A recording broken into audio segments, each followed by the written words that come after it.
Welcome to Season 1 of the Charmed Reboot Retrospective, baby! Hey everybody, it's your boy Allison, back at it with another Charmed Retrospective. If you aren't familiar with me, hey, welcome to the channel. A million years ago, I was gifted Season 1 of Charmed from a friend and thought it would be funny to review it, and oh how little I knew then. It began with a 16-minute review of Season 1, and by the time I got to Season 8, it had become a 2-hour-long monster.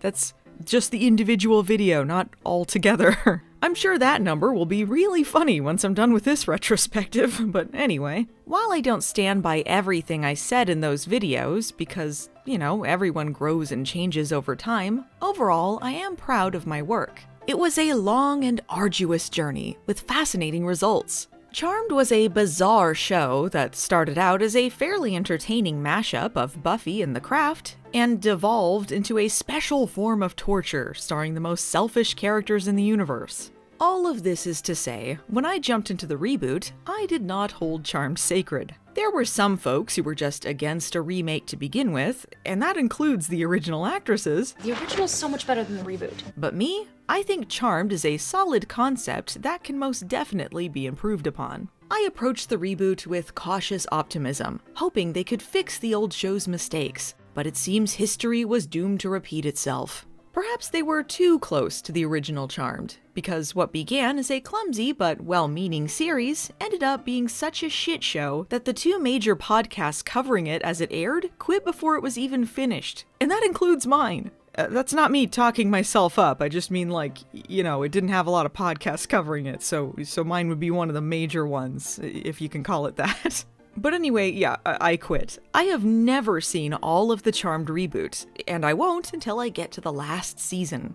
But that is a whole can of worms that we can open later. For now, I'd like to travel back to when the show first started, when things were fresh and new and full of hope. A quick disclaimer before we begin. There's another faction of people who hate the reboot because they don't like people of color, LGBT representation, or social issues to exist on television. Let's affectionately call them fucking idiots. While I got a whole lot to say about how the show was executed, I am in no way criticizing the inclusion of these things. That being said, if you are sensitive to discussion of racism, rape culture, and other similar topics, be aware that they're gonna come up in these videos. Maybe not all of it in this one, but it's definitely gonna be a running thing through the entire show. Also, up front, here's a picture of me. These videos are coming from the perspective of a straight, cisgender white woman, and I don't intend to speak for or over any other group. All I can do is provide my own opinions and take into account what other people have expressed. These reviews are partially comedic, but never intended to hurt or offend. Okay, now on to the show! Charmed 2018 centers on 3 sisters, Mel Vera, Maggie Vera, and Macy Vaughn, who are witches prophesied to save the world. Stop me if this sounds familiar. Along with their white lighter, Harry, they fight supernatural monsters while navigating their very complicated personal lives. Many other things happen, but that's the general idea. But there were other concepts before they finally got to this. A Charmed offshoot has been in development, some might even say threatened, for about as long as the original Charmed has been off the air. These ideas were all terrible, such as the Chris and Wyatt show, but it did give me some good material in my old videos. Those jokes only get funnier with time. The spin-off that gained the most traction was a prequel series set in the 70s, presumably centered around their mother and grandmother, who would discuss in great detail how men are like silverware or something. Men are utensils. You use them, wash them, and throw them in a drawer until you need them again. Well, eventually, things pivoted to the reboot. The details that were leaked during casting were slightly different than the final product, such as Maggie being named Madison, Nico being named Soo Jin, and Galvin being an aspiring filmmaker rather than a scientist. I'm not sure what other plot details they had ironed out at that point, but judging by how things turned out, I'm gonna say not much. Anyway, the main reason they pivoted from the prequel idea, aside from the fact no one was interested at that point, was the 2016 election. When the weakest of men reaches ill-gotten glory and, oh God, this goes on and on. But suffice to say, it's your current president. Spontaneous human combustion, presidential tweets. This whole scenario has been normalized. I blame the president. This is especially evident in the pilot, but the themes they wanted to explore were very current, and they had a lot to say involving the #MeToo movement and the general shift in culture from that time. And that's not a bad idea. Storytelling is meant to speak to us about the world, whether it uses monsters as metaphors or fictional characters to present real truths. Charmed 2018 had all the potential in the world to tell creative stories with a message. But, well, if it sounds like a good idea, Charmed will find some way to make it stupid. Immediately, the problems began. When they were promoting the reboot, they said they were gonna take down the patriarchy. You know, be a more feminist take on the concept, which didn't really sit well with the original actresses, who were under the impression that the OG show was already pretty feminist.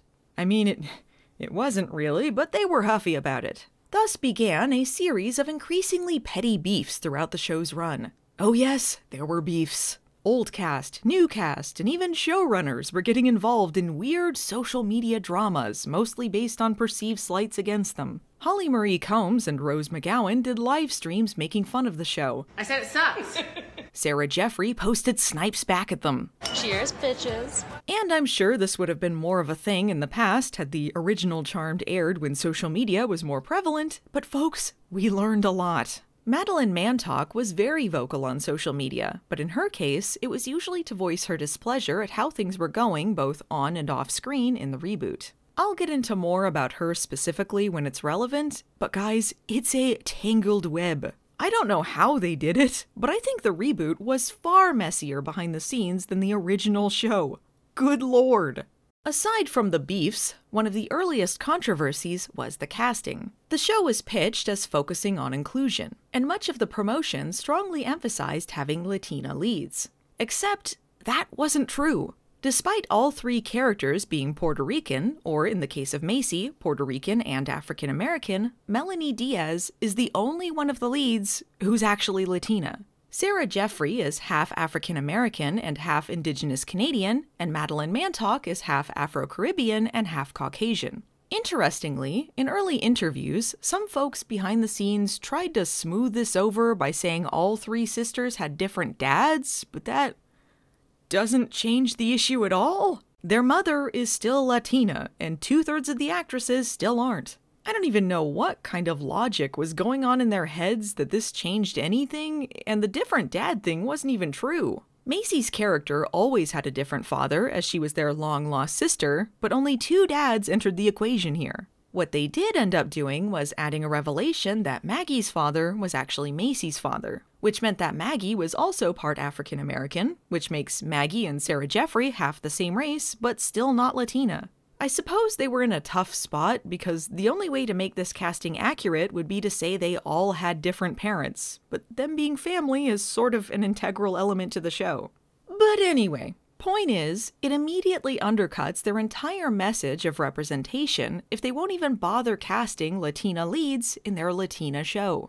It demonstrates a strong lack of conviction, and it was disingenuous to promote their series with a lie. All that serves to do is make their messaging seem performative. Some might also say it undercuts their message of LGBT representation when Mel is a lesbian, but Melonie Diaz is not. I haven't seen this brought up much, so I'm not going to harp on it, but it is part of a larger picture of New Charmed not necessarily standing by the messages they put out.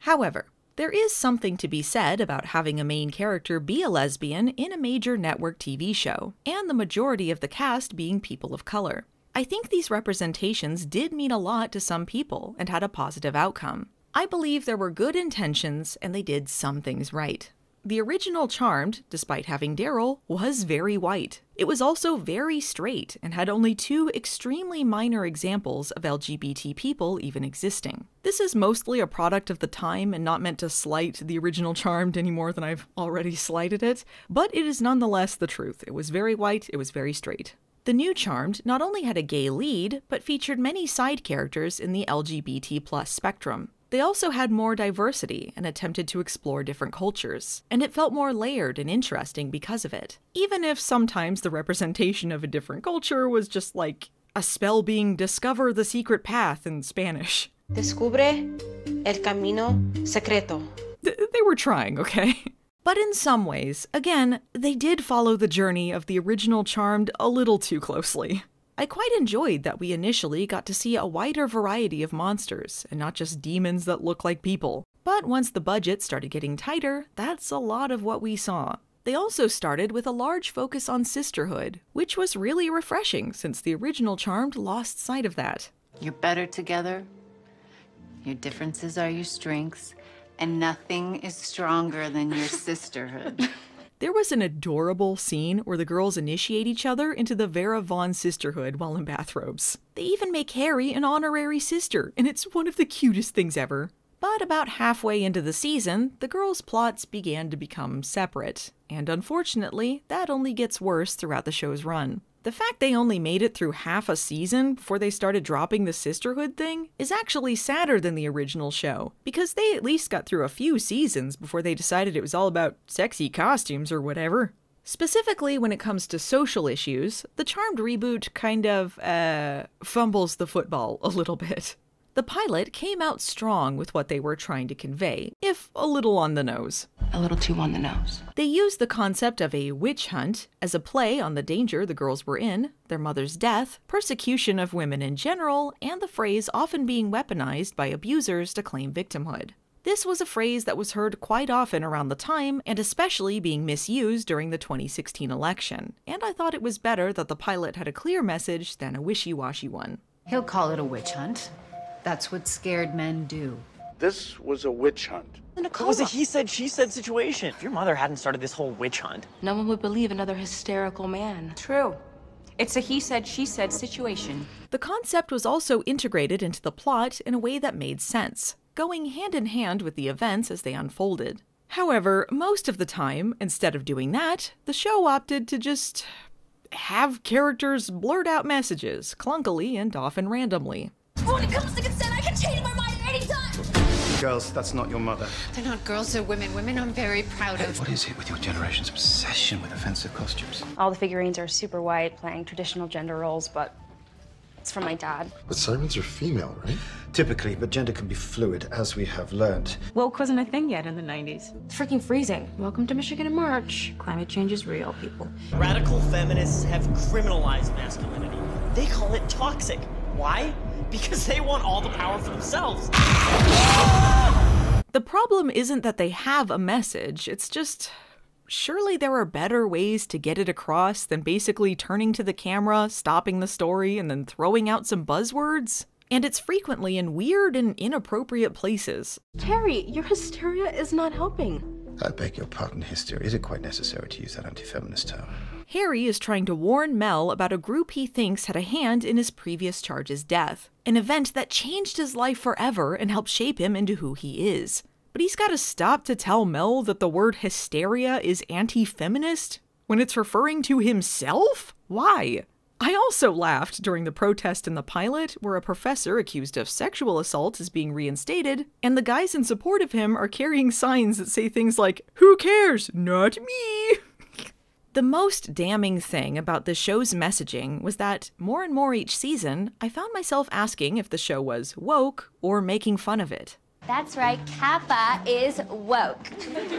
I constantly felt like Charmed was taking the piss out of quote-unquote social justice warriors. Like, is this satire or just badly written? Obviously, some of their dialogue is meant as a joke, but it's such a fine line as to what side they really fall on. In fact, there were times when the girls' social awareness was used as a weapon against them and made them seem like naive dummy-dums, such as when a bug demon quotes statistics about minorities on dating apps to gain Macy's trust, or a necromancer referencing the current political climate to say she's actually a good guy. And when those in power repeat lies long enough, people start to believe them.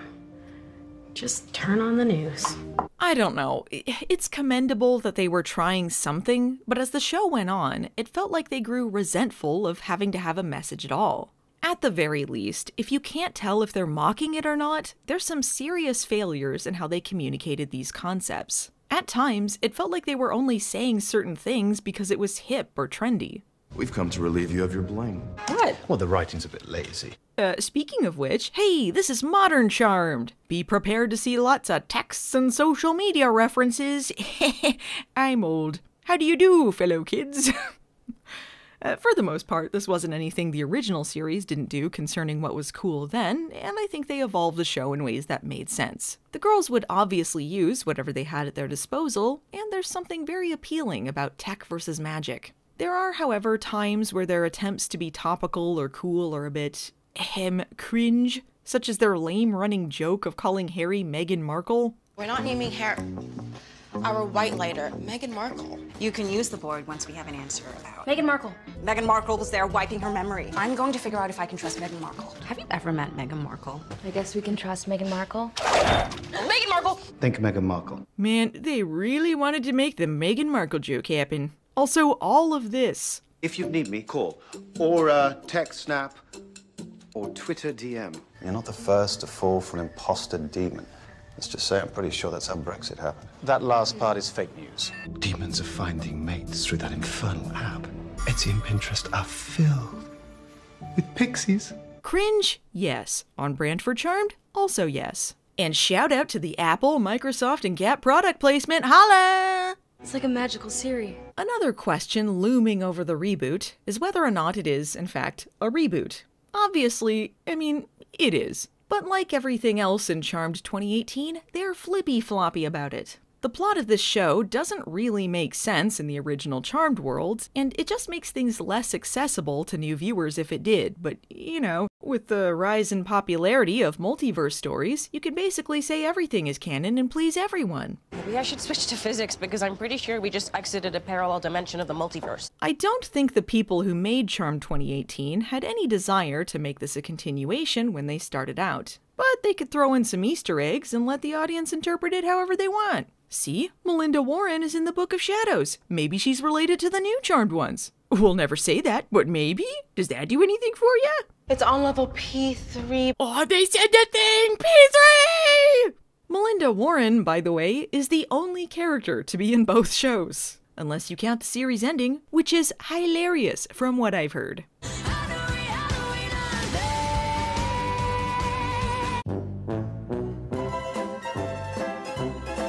So, I don't know, it's a reboot, but also a continuation in another universe or something, where coincidentally these Charmed ones' lives take a strikingly similar path to the previous Charmed ones. Their story begins with the loss of a parental figure just as their powers are unbound, finding a spirit board left to them by their mother, the discovery of a long-lost sibling, the Phoebe equivalent having a bad boy demon love interest, a white lighter/witch romance, an initial plot about sisterhood abandoned for shitty reworks that make the show worse and worse, and losing an actress after 3 seasons under very shady circumstances and having to replace them with a new Charmed one. Charmed is back in full form, folks! It's like it never went off the air! Charmed, I'm sure. One advantage the reboot had is an existing mythos to work with. The overarching Charmed lore was already established, so by the end of the pilot, we've been brought up to speed via massive exposition dump on things that previously took years to iron out. And there are some tweaks to the original show that I'll cover as we go along, but the basic framework is the same. Something that could definitely be improved from the original show, or at least what the original show turned into, was actually have the girls fight evil instead of complaining all the time. And that is precisely what the show does. It was amazing to see 3 badass chicks fight monsters and save the day. And at the bare minimum, sometimes they give a damn. I know this is a hilariously low bar to have the heroes act like heroes, but here we are. Another marked improvement was how the reboot handled their villains. It irritated me to no end that the OG Charmed constantly acted like evil was genetic and villains were generally cardboardy and one-dimensional. New Charmed, while not perfect, at least raised the question of nature versus nurture. In fact, that is central to their main arc. And instead of thanks Colbama-ing all over the place, they attempt to have sympathy for the bad guy, even if it occasionally turned out the sympathy was misplaced. Because sometimes looks can be deceiving. For example, it turns out a murderous pixie is only doing so at the bidding of someone who has taken control of her. When she's given her freedom back, the girls' hearts break for her as they tell her she isn't responsible for what she did when her agency was taken away. When they encounter Medusa, a witch who was turned into a Gorgon as punishment for being raped, Macy refuses to kill her. Instead, she acknowledges that Medusa is a victim and refuses to look away. I hesitate to call the Charmed reboot nuanced, but I appreciated that they were less black and white than their predecessor. And now that we've covered some more general thoughts on the series, let's go over the specifics. Here is Charmed 2018 Season 1 in a nutshell. Mel and Maggie Vera are sisters who lose their mother Marisol under mysterious circumstances just as she unbinds their powers because, surprise, they're witches. Then they discover they have a long-lost sister Macy who also finds out she's a witch. They get kidnapped by Harry Greenwood who explains that they're the Charmed Ones, the most powerful witches in the universe. They've been prophesied to save the world from the apocalypse. He's a white lighter who's been sent to protect them by the Elders, a group of powerful witches who make the rules about the magic world. One of the Elders is Charity Callahan, who used to date Harry and whose sister Fiona used to be his charge. Fiona got caught up with a witch group called the Sarkana, who don't like the Elders' rules, and the Elders secretly sent her to Tartarus as punishment. They would have killed her, but it turns out she's the keeper of the sacred flame, the source of all magic, and thus she can't die. Mel gets entangled with the Sarkana when she starts to date Jada Shields, a half white lighter, half witch who brought Fiona back when she stole the scythe of Tartarus. Mel used to date a cop called Nico, but she rewrote time so they never met in order to protect her from the bad guys. Nico comes back later when they realize the Jada stuff isn't working, but by the end of the season it won't matter anyway. Meanwhile, the Elders are wondering why they're getting killed off. Well, it turns out Charity was the one who killed Marisol, and she's been covering her tracks. Why did she kill Marisol? Well, she found out Marisol raised Macy from the dead when she was a baby. A curse that meant she had to give her up, but also means that Macy will eventually turn into a demon. Charity didn't want the Charmed Ones corrupted by evil, so she unsuccessfully tried to stop Marisol from unbinding their powers and ended up killing her. Macy's boyfriend, Galvin Burdett, a fellow scientist whose grandmother knew about Yoruba magic, goes on a Jumanji adventure to cure Macy of her demon side, but she eventually decides she'd rather keep it and use it for good. The Elders send Charity to Tartarus as punishment for her murders, but she's intercepted by Alistair Kane, Macy's boss and a 3,000-year-old demon who wants to raise the source of all evil into his dumbass son Parker. Parker is a half demon, half human, half guitar, who is also dating Maggie, torn between his love for her, his evil dad, his evil shape-shifting brother Hunter, and his human mother Julia, who's trying to use Charmed One DNA to make a serum that will cure him of his demon side. Somewhere in there, Alistair uses Maggie's BFF and Kappa leader Lucy as a sleeper agent. Alistair uses Charity to spring the Harbinger of Hell out of Tartarus in order to bring forth the apocalypse and also raise the source. It turns out the source and the sacred flame are the same thing, so Fiona teams up with Alistair so she can raise and then kill the source, thus destroying magic. Part of this apocalypse is a Harbinger virus, and Galvin sacrifices himself to save everyone. Macy eventually takes the source into herself in an attempt to fix everything, culminating in a finale that proves love is the strongest power. So, here's my question. What the fuck? How many seasons is this? 1 or 10? The number of plots is too damn many! This is very bad. Yeah, no I took studious notes here and went cross-eyed trying to keep track of everything, and that started by the time I got to episode 8. By episode 22, I wanted to die. I don't know if they were trying to speed run through the entire length of a series in case they didn't get a season 2, but whatever happened, I got whiplash. The pacing was insanely quick, to the point where even if you liked a plot element, you didn't have time to enjoy it. Major developments skate by so quickly that you just have to assume characters found out about them off screen at some point, but it is never clear who knows what or when. Thus, nothing is important and everything is essentially meaningless. Part of the problem is the structure of TV now, expecting everything to happen immediately. Networks don't trust audiences to be patient anymore. Then there's the boneheaded insistence that every show has a mystery box and every episode end on some sort of cliffhanger, regardless of if it's meaningful or not. At one point, an episode ends with Galvin being struck by a car. The audience is left with many intriguing questions. Is Galvin alive? Who hit him? Was this related to the protection spell his grandmother put on him, keeping him far away from Macy? What does this mean for Galvin and Macy's romance?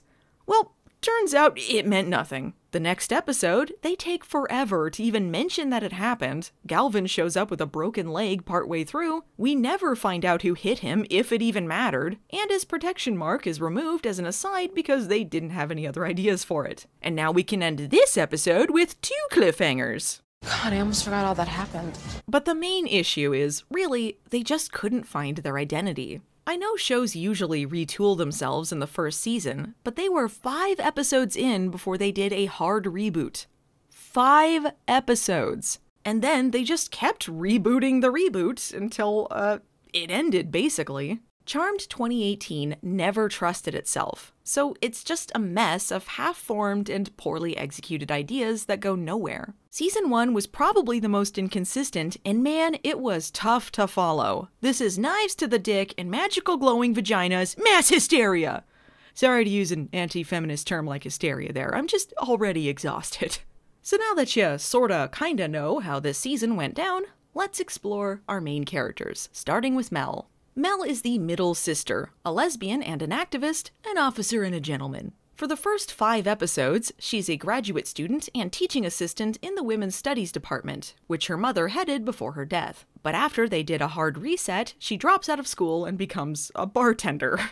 It was kinda weird since she originally seemed like the one most interested in her studies and following in her mother's footsteps. But we never saw her teaching even once, at least in season 1, so I guess we'll never know what that version of the show was supposed to be. She definitely seemed to be the main character in the beginning, in that she took a leadership role and had the most conflict with Harry. But then the show realized she kinda sucked and pivoted hard from that. I guess it's unfair to say she sucked when they were still ironing things out, but I mean, I was watching it in real time, and she was super annoying. Mel's initial personality is angry and obnoxious. Even when she's happy, she kind of looks psychotic, like she's going to kill someone. I guess that's because she's the Piper equivalent, but the thing is, Piper was the personification of children's nightmares. You don't want to imitate her. This is ridiculous. I've cried twice in my life. We cry all the time around here. Anyway. Mel's anger even tied into her powers. Like Piper, she has the ability to freeze time, but they don't work when she's angry. Like an opposite Hulk situation.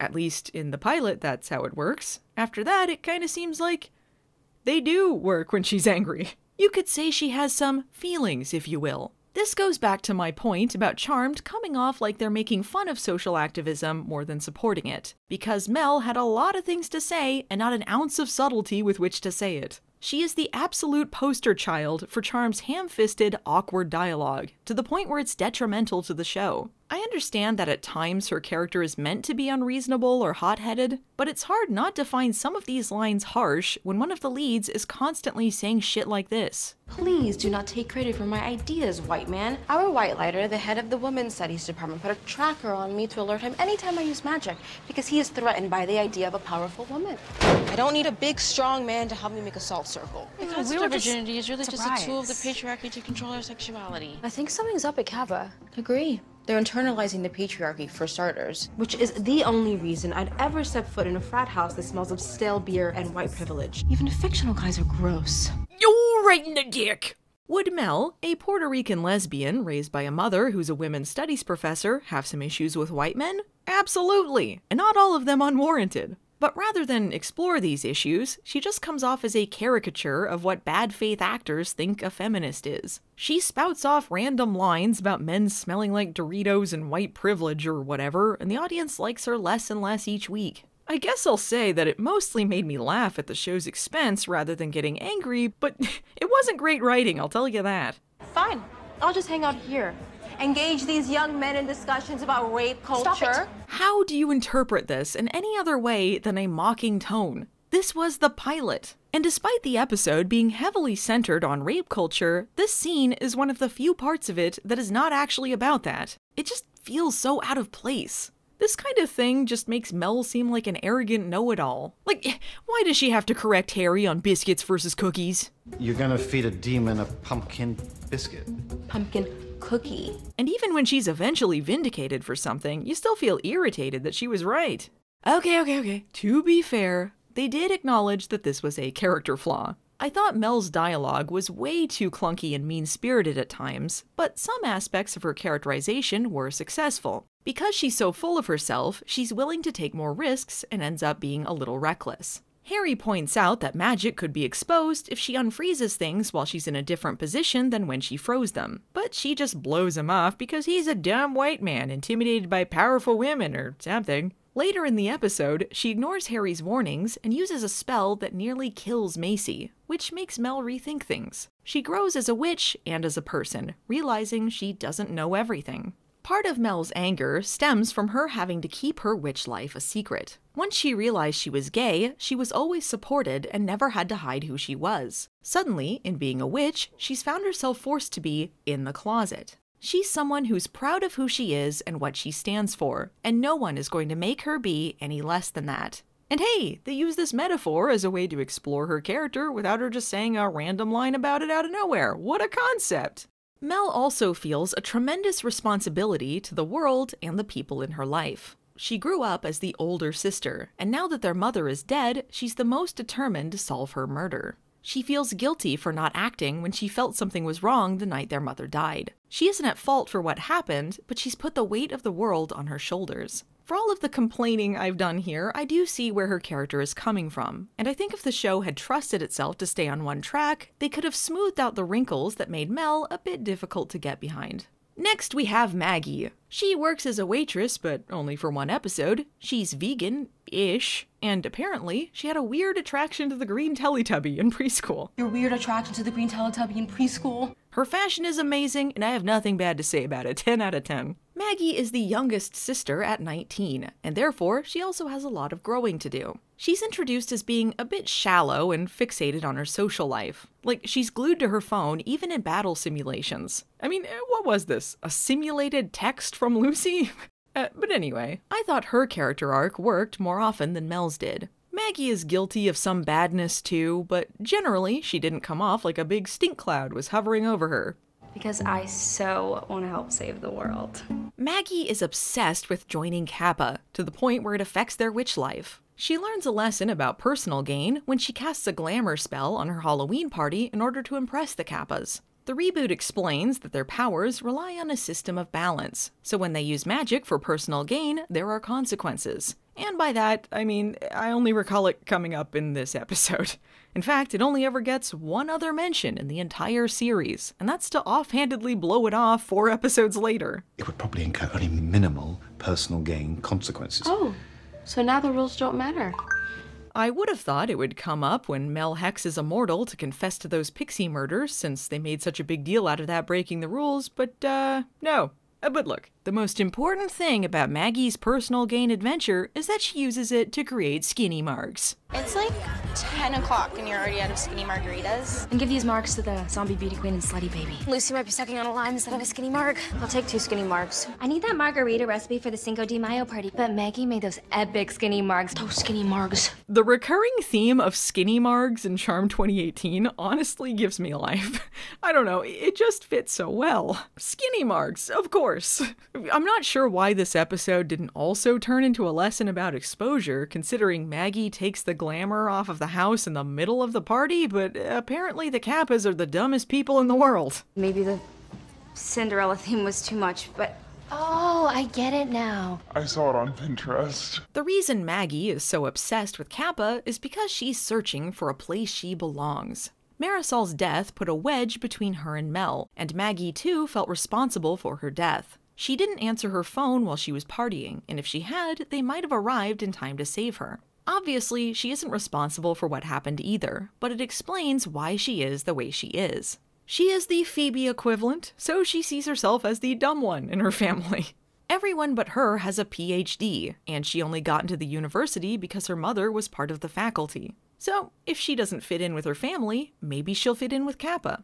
Not only that, but Maggie is too trusting. The girls in Kappa are not nice people. They're judgy and bitchy and, well, you know the stereotype. But Maggie turns a blind eye to it because she wants to see the best in them. So it's only fitting that she has the power of empathy. That's why she decides she wants to major in psychology, so that she can use that with her powers in order to understand people better. When the original Charmed gave Phoebe empathy, they had absolutely no idea what to do with it. They wrote it out before that season was over and never touched it again. I was extremely baffled as to why they gave her this power when Phoebe never demonstrated herself as a person who cared even the tiniest bit about other people. So when she got the power of empathy, all she did was complain about the people around her having feelings. It was obnoxious and unnecessary. Maggie has an advantage here because anyone will look good in comparison to the most selfish person who ever existed, but they actually tried and managed to come up with some interesting ways to utilize her power and round out her character. However, she does, start to slip a little. Gradually through the season, she starts to become more and more Phoebe-ish, focusing on her drama with Parker instead of more pressing issues. And despite seeming like she found a sense of priorities after being kicked out of Kappa, once they invite her back, suddenly she's got to abandon Mel in the middle of all this Sarkana stuff. Remember that cute scene where the girls invite Harry into their sisterhood? Part of what was so touching about it was that Harry was moving out, and it made him sad because the girls are like family to him. By inviting him to join them, the girls were saying that yes, he is their family. Well, eventually, Harry has to move back in after being tortured in Tartarus. Maggie was also briefly in Tartarus with him, and he helped her through it. Here's Maggie 3 episodes later. Isn't it time for you to move out? Again? Ah, yes. This sounds like something someone with empathy power does. Get annoyed at someone who is recovering from a horribly traumatic event that he also helped you through and who you supposedly considered your family. Mel, with my powers, all I do every day is see everyone else's side. All I do every day is see everyone else's side. I mean, I also ignore it, but I see it, and nobody thinks about how that affects me. Where's the guy with the mini quiches? Mini quiches. As I mentioned before, the show threw in a last-minute twist concerning Maggie's heritage in order to try and fix some of the issues with the casting. This didn't change the main issue in that Sarah Jeffery is not Latina, but they did use this story as a way to further Maggie's character and explore the issue of race. When Maggie is told that Macy's biological father is also hers, she doesn't take it well at first. Like, I definitely did not want to have this dropped on me right before my audition and right after I literally escaped from hell. Isn't it time for you to move out? Again? I mean, it's a lot to absorb at once. She's so distraught about it that she sings a comically depressing rendition of Walking on Sunshine. I'm walking on sunshine. Whoa.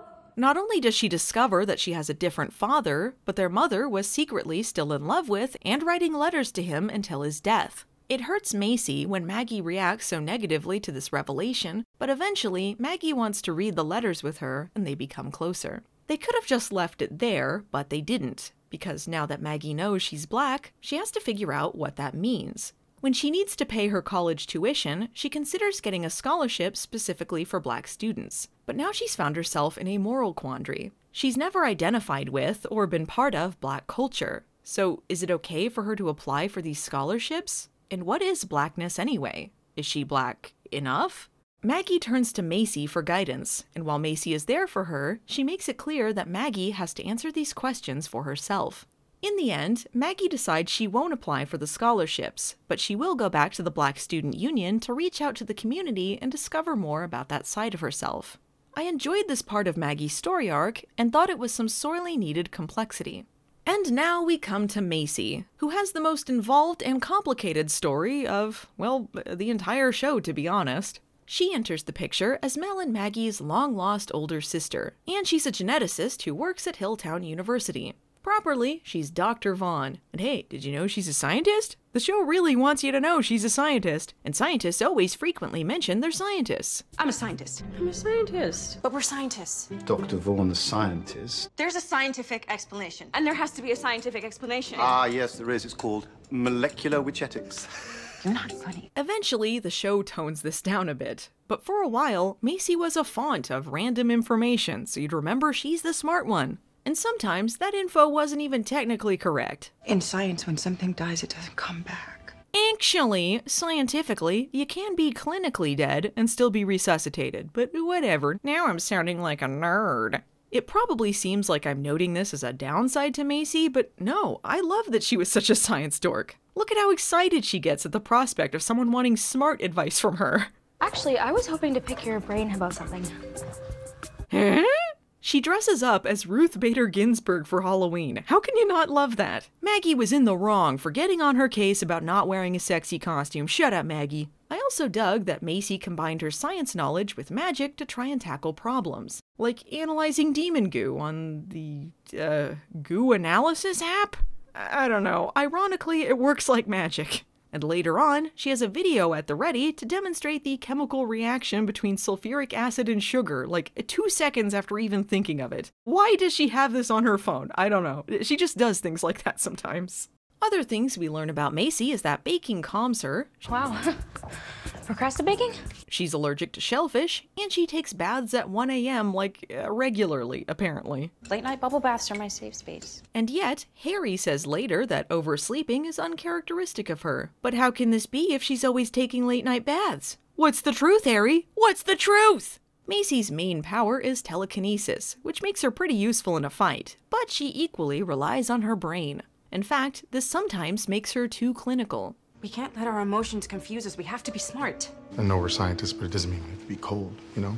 Often, she gets so caught up in her mind that she forgets about feelings, which, as we all know, is a big thing for Mel. When Mel expresses anger at their mother's many lies, Macy sees these recent developments as exciting pieces of a larger puzzle. Macy treats this information like data to put together, which only pisses Mel off more. It isn't intentional, but her focus on rational over emotional sometimes hurts people. When she begins her witch training, she tackles it like a test she needs to ace, and because she's a perfectionist, it frustrates her that she can't get it right immediately.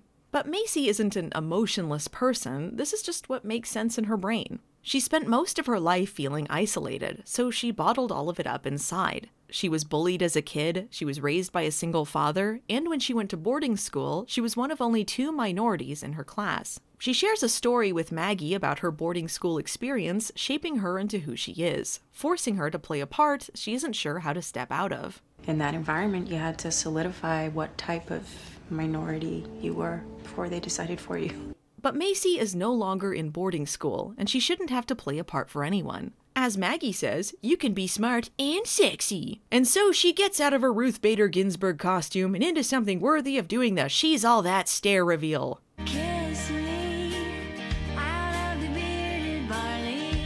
Kinda ironic they parody this trope later. How can it be that we've just met? I am utterly captivated by you, Chloe. Macy was raised not knowing she had sisters and believing her mother was dead, which leaves her with a lot of complicated feelings. Feelings of abandonment and confusion. Why did her mother give her up? And if she finds out why, will the answer make her feel any better? Why didn't she know she had sisters when it would have helped her not feel so alone? So her thoughts on her mother are very mixed. She wants to know why she was murdered too, but she didn't have the same relationship with her as Mel and Maggie. She's mad at her even, and that's certainly not helped by Maggie and Mel moving her into their mother's bedroom in the 2nd episode. I didn't realize you were already moving Mom's stuff. Really? Out of that whole giant house, that's the room they gave Macy. But anyway, they realize that they're acting touchy about it and need to let their mom's room go and let Macy in. Despite her anger, Macy desperately desires to have a tie to their mother. When an imposter demon shows up posing as Marisol, Macy wants to look for scientific proof that she is who she claims to be, but even she eventually falls for the ruse. Hey, is it traumatizing to have your dead mother you never met come back from the grave and kick you into a wall? This whole sisterhood, power of 3 thing, it's really just you 2 and me. Macy just wants to connect, and we see her relationship with her sisters build up through the season. But while that's happening, she has to fight a lot of inner demons. Or, more accurately, an inner demon. As she's turning into one. Jeez, Macy, that's dark. So while Macy gains more confidence in her normal life, she also struggles with the growing darkness inside her. Is she doomed to evil no matter what, or is she in control of her own destiny? Macy's character undergoes the biggest transformation out of anyone. She goes from someone who is very unsure of herself to the most powerful being in the world. You might be thinking that this is a lot for one season, and yeah, it is. But she was consistently one of the most compelling people to watch and move the story forward. In fact, the entire season was about her journey in the end. A journey of finding yourself and love and acceptance. The girls are guided by their white lighter, Harry Greenwood. And Harry, who's your white person, went with him? White lighter. Things get very convoluted with him later on, but thankfully, in season 1, they kept him relatively simple. Also, he's 98 years old. Like in the original show, white lighters are people who died and were resurrected, given special powers to protect witches. Harry died in 1957, and the elders brought him back to be their butt-kissy little errand boy. He is extremely British written by American, so you will be hearing a lot of forced English colloquialisms from him. Check it out, he's reading, Royal Rarebit magazine? Because he's British, you see. I also happen to have a delightful recipe for Welsh rabbit. Welsh rabbit? I come bearing rabbit. Rabbit. Cheerio. Here's the thing you need to know about season 1 Harry. He is a messy bitch who lives for the drama. He might act stiff and British, but I can assure you he is interested in all forms of tea. Yes, how does one accidentally press one's lips against another's? He's apparently super up-to-date on all the social media because he references it constantly, although it seems he has some sort of falling out with Snapchat by episode 3. If you need me, call. Or text Snap. Or Twitter DM. Or to live your best life on the Snapchat. His character gets more serious as they go along, but I was both confused and delighted by how they decided to introduce him. Harry first appears by racing over to Mel to tell her how an article she wrote made him feel like his dick had been ripped out and belittled all men or whatever. You know, how you definitely should introduce yourself to your charge as a white lighter or in general to people you want to get along with. I read your article in Critical Inquiry. Very well written, if a bit hostile. Reading it made me feel as if my penis had been torn from my body. This is especially weird since he knows Mel doesn't like him because he took her mother's place as head of the Women's Studies Department. They should have never hired a cis male to lead the Women's Studies Department. But Harry assures her he's been published 12 times by respected feminist journals and retweeted by someone very important. So I guess that's why he got the job? Is it a good idea to be published when you've been dead since 1957? So he's not off to a good start with Mel. And then he proceeds to make things worse by acting like a creepy weirdo who doesn't know about personal space. Mel awkwardly leaves as fast as possible, and she was right to do it. But I guess Harry wasn't worried about her opinion of him, because his plan to ingratiate himself with the girls was to kidnap them later, so what the hell? Genuine question, was Harry meant to be sexist in the pilot? Because he shows up as a dude bragging about being the new women's studies professor, talks down to Mel, and throws out little snide comments like this. Girls! Sorry, ladies. I don't know, it doesn't seem to fit in with his character later, so whatever the intention was, they didn't stick to it. And despite his emphasis on being a women's studies professor, like Mel, we never see him teaching even once. Not bad for a girl. I'll have you know, you are in the presence of a women's studies professor, and a woman who just so happens to be a doctor of genetics. Okay, but why does Harry need to mention he's a women's studies professor when he's defending Macy? Talk about smelling like stale beer and white privilege. Oh, and speaking of his creepy behavior, the first time he moves in with the girls, ladies, he thinks it's okay to sneak up on Macy in the tub at 1 a.m.? What was he doing? Was he holding a comb, or why was he tapping the shower curtain with it? He says he needed to take a bath, but why didn't he notice the steam or the candles or the music? Or did he just desperately need to take a bath also at 1 a.m.? What is happening here?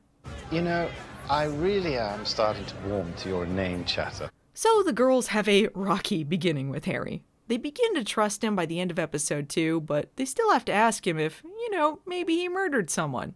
Just in case it was him. It wasn't, but he did walk out of the shadows and say his lines very sinisterly for no reason, so you can't blame them for being a little suspicious. I'm right here. But gradually, his character develops layers, and the show creates an engaging dynamic between him and the girls. He takes on more of a mentor relationship with them than Leo did in the original, giving them tough love when needed, but always there to support them. He's constantly hugging and reassuring them, which I found to be a nice touch. He might be a bit hard on them sometimes, but it's only because he cares. Harry is also their cook. I don't know if that's important to mention or not. I just have a bunch of notes talking about him cooking for them, so whatever. Use this information how you see fit. Drop scones, ladies.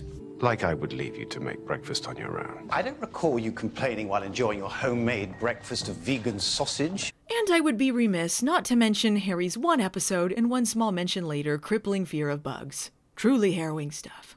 Anyway, yes, Harry gets deeper. As part of the cost of becoming a white lighter, he has no memory of his life before. Who he was, who he loved, or even what he did to become a white lighter in the first place. All he was told was that he died in an act of bravery, and he was offered a new life in service of the greater good. What this tells us is that even without remembering anything, Harry is a fundamentally good person. But having nothing of his old life weighs on him, and despite trying to be detached, he finds a new family in the Charmed Ones. Eventually, we get to see pieces of Harry's old life. While he's briefly in Tartarus, he's tormented with contextless fragments of the past he's forgotten. As it turns out, he used to be called James Westwell, he was married to a woman named Clara, and he had a son named Carter. Carter was dying of some unspecified illness, so James turned into a thief with a heart of gold in order to pay for his treatment. This sent James to prison, but Carter ultimately survived. I was quite touched when Harry went to find his son, but decided not to meet him. It was enough to know that he was happy and safe, but he didn't need him anymore. The Charmed Ones need him, and he needs them. This restores his faith in his abilities and reassures him that he's where he needs to be. I really liked Mel as his support in this plot. It was a humanizing and bittersweet moment for both of them. When do Maggie and Macy find out about Harry's long-lost son? Just assume they do. Sometime, at some point. You'll just have to make up how they feel about this on your own. Harry's trip to Tartarus is a real turning point for the character. He feels like a different person, and, well, he is. Suddenly, he isn't the goober who talks about social media and hashtags or whatever, nor is he a stiff, bookish type with no personality. He's the girls' caretaker, their friend, and their family.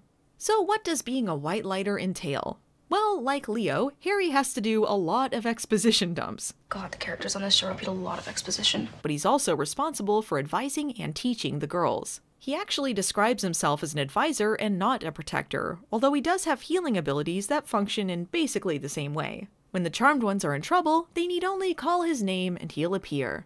I don't show up every time you say Harry. Only when you call out Harry with purpose. Why would I show up every time you say Harry? That's absurd. Okay, that's very funny. Leo, I'm calling you with purpose and intent to blow your ass up. Get down here! White lighters also have the ability to wipe people's minds of certain events. The white lighters in the original show had a memory dust that did a similar thing, but it was only meant to be used under dire circumstances. Not so here! Harry is wiping people's minds left and right with his Jedi mind tricks. It's actually part of his job to cover up magic exposure. This makes more sense than what the OG show did, which was the memory powder they ironically forgot about, and the cleaners that showed up in a couple of episodes late into the game. My question is, what are the limits to Harry's mind-wiping powers? Can he wipe anyone's mind? What if he wiped Alistair's mind? Like, that would be so funny. Alistair's there for 2 episodes, and then Harry just, does a little hand wave and ends the apocalypse. I mean, I guess the show would be short then, but Harry didn't even try. That's all I'm saying. White lighters can orb in this series too, although the special effect is different, which makes keeping the name white lighters very funny, because they don't travel via white lights anymore. Yes, apparently that's what they were named after. I didn't remember that, but that's part of the trivia about this. White lighters. But sometimes they just move around like normal people, because the elders or something. They prefer I get around like a regular person now, to blend in. And to save money on effects! This brings me to a brief but familiar segment, inconsistent white lighter powers. It wouldn't be Charmed without them. According to Harry, orbing with more than one person takes more energy. But it doesn't seem like this with other white lighters, or most of the other times Harry orbs with more than one person. He can also orb temporarily into midair, which seems like it would be useful in other situations they don't use it in. You know what would also be useful? If Harry had energy blasts like this other white lighter. Is this just something that she does, or did he forget how to do it? The craziest thing to me, however, is that in the pilot, Harry can do telekinesis. So this is established in canon as an ability of his, and yet he never uses it again. I get the feeling they realized this made Macy's primary power redundant, not to mention kinda weak if any old ding-dong can do it. But why did they give it to Harry in the first place? They knew this was going to be Macy's charmed power, so why did they also give it to the white lighter? Well, there are some things beyond my scope of knowledge.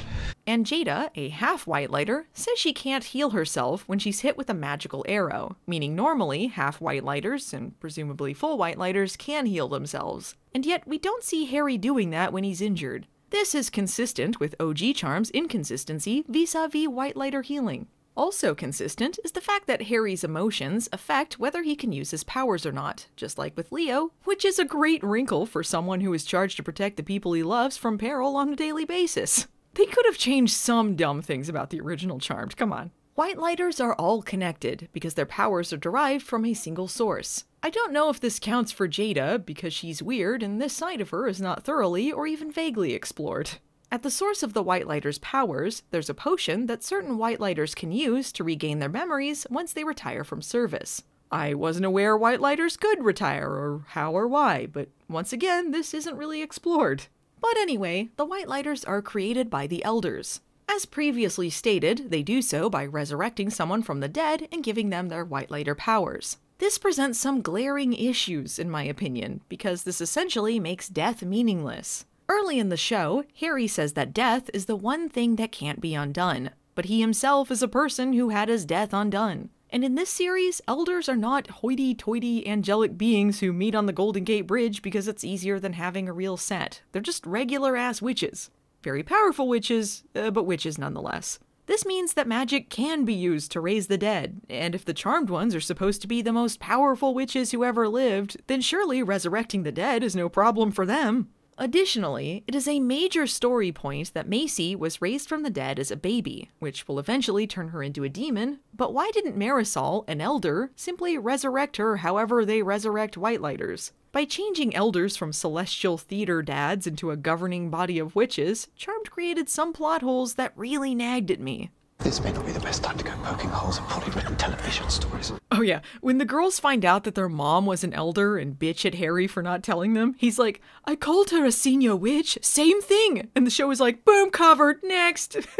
Brilliant. All elders wear white, except for Marisol for some reason. That reason being they hadn't thought of doing that yet. And also, why do they have to always wear white? They did eventually bring back the dumb elder robes, and that really made me laugh. Since the elders are powerful witches, I'm not clear on if there are any special elder powers, or if they just use their individual abilities. We do know that their elder status seems to be something magically given to them, and somehow makes them different than other witches. How? We will never know. Through most of the season, the only elder we see is Charity, who needs portals to transport from place to place. But later on, we see other elders teleport, and if they give Whitelighters all of their powers, which includes teleportation, then why wouldn't they all be able to teleport? I was very pleased that this shift in elder lore really cut down on scenes of the Charmed One's Whitelighter beaming away to consult the elders all the time. Because they're just high-level witches that meet up to discuss witch business, there is no boring elder land up in the sky. Instead, Harry has a compass he can use to reach out to them and hope they respond. Maybe, please, your highnesses? We find out later that some Whitelighters can just call them up on the phone, which in retrospect is a lot easier and simpler, but I guess the elders never gave Harry their number. Didn't think the Charmed One's Whitelighter needed that.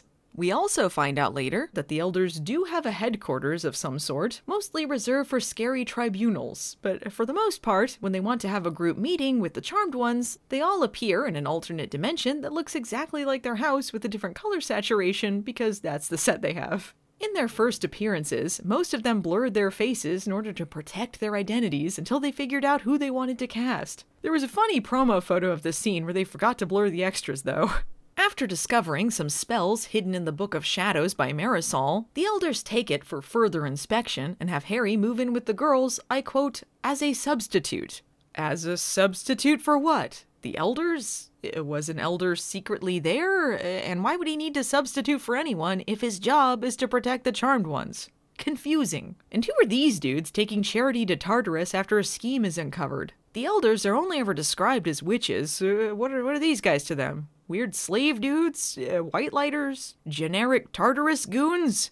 Harry is very loyal to the elders, but his loyalties are tested throughout the season. He starts out as a kiss-ass, basically, a weenie little butt boy who will defend them to the ends of the earth. He's concerned with how he looks when he knows elders will be present, he praises them constantly, and he accepts whatever they say without question. But what the elders are saying is shady as hell, and their front begins to fall apart. Charity insists that there is no way to save their friend Angela after she's possessed by the Harbinger of Hell, and Harry blindly defends her decision. But when Mel proves that she can be saved, Harry is shocked that the elders could be wrong. This is a huge moment for him, because he must choose between obeying the elders or helping the girls, ultimately deciding it was better to do the right thing. But even then, it takes some work for him to fully realize just how sinister the elders really are. In order to protect magic from being exposed and explain the deaths caused by the Harbinger of Hell, the elders frame Nico's recently deceased partner Trip for the murders. This is the moment the show reveals their true colors and confirms what the audience has known since the original series.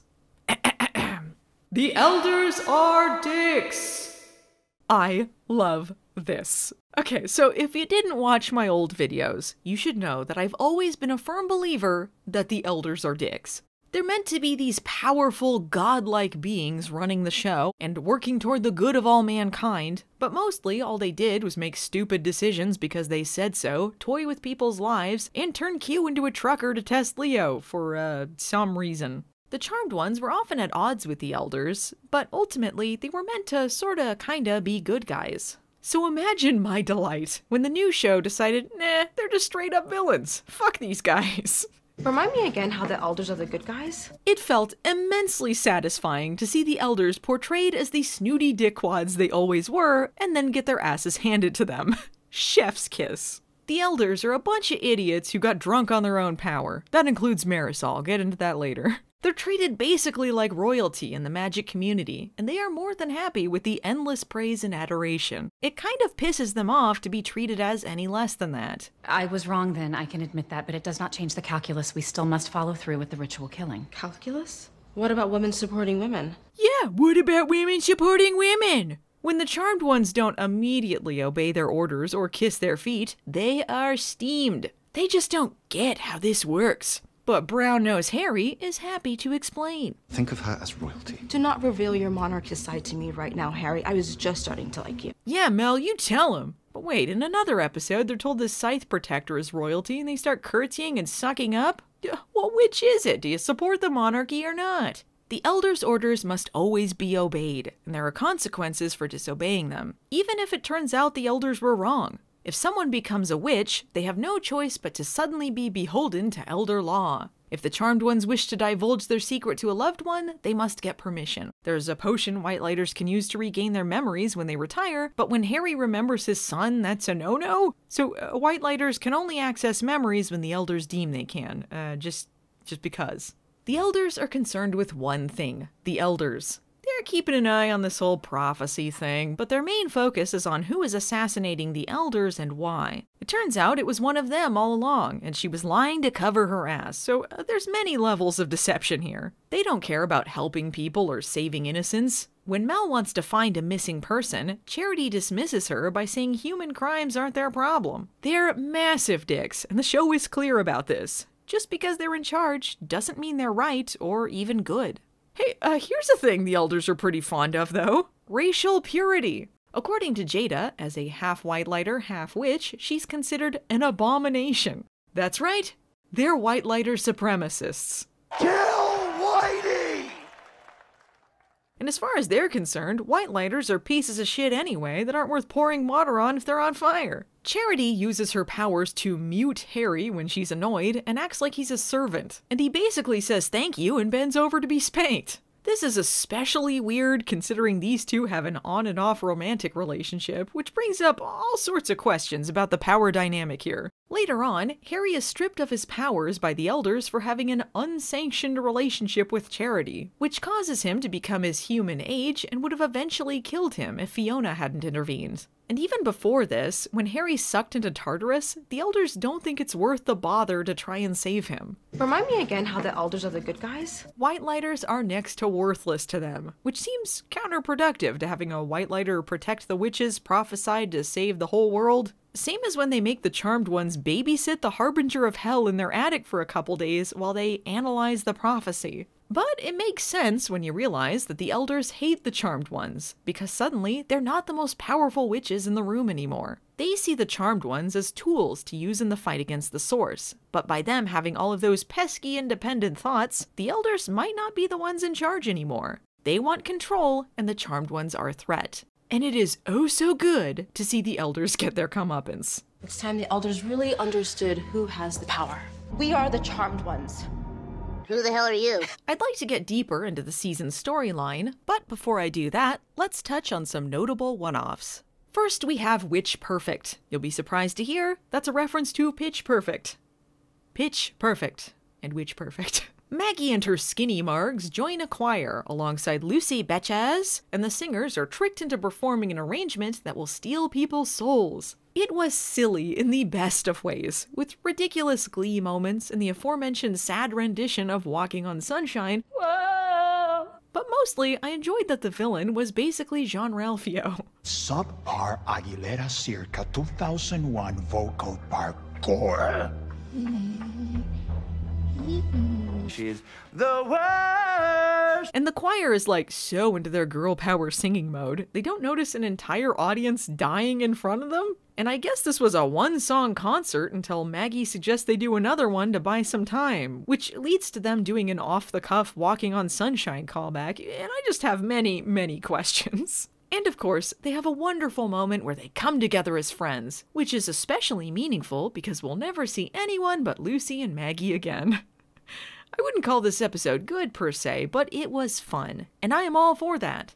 In Manic Pixie Nightmare, Charmed has one of its few moments where their satire seems purposeful and actually works. The jokes aren't at the expense of social activism, but rather the people who exploit it for their own benefit or have a twisted view about who is underprivileged to begin with. The title comes from Manic Pixie Dream Girl, a term coined by critic Nathan Rabin to describe quirky fictional women who exist solely in stories for the male protagonist's benefit. In the case of this Charmed episode, this is a literal pixie. A literal manic pixie dream girl. It's time to retire the manic pixie dream girl trope and, you know, murdering people. She displays all of the cliches of the trope, all while being under a man's control and having no will of her own. Let's go splash in puddles right in the middle of the street. That's a great idea. Also, she murders a film bro.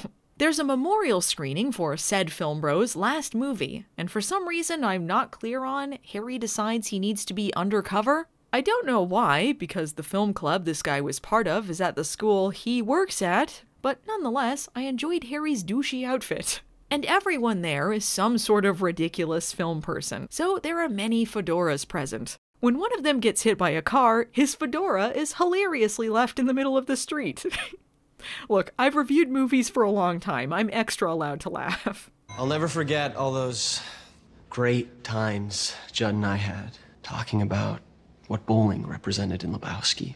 I really got a good chuckle out of the Dead Guy's film, though, as it's the perfect parody of performative allyship. Its title, Woke, or The Journey of a Straight White Male Ally. Woke, or The Journey of a Straight White Male Ally. Oh, good God. Throughout the memorial, we see random snippets of pretentious filmmaking, such as our straight white male ally pondering deeply and then checking off his gender as human. It's all stuff that seems thoughtful and deep, but has no real impact or meaning. It's only meant to show us what a good person the filmmaker sees himself as, without actually having to do anything. He only worked on the movie for 3 days. So how long had Judd been working on this masterpiece?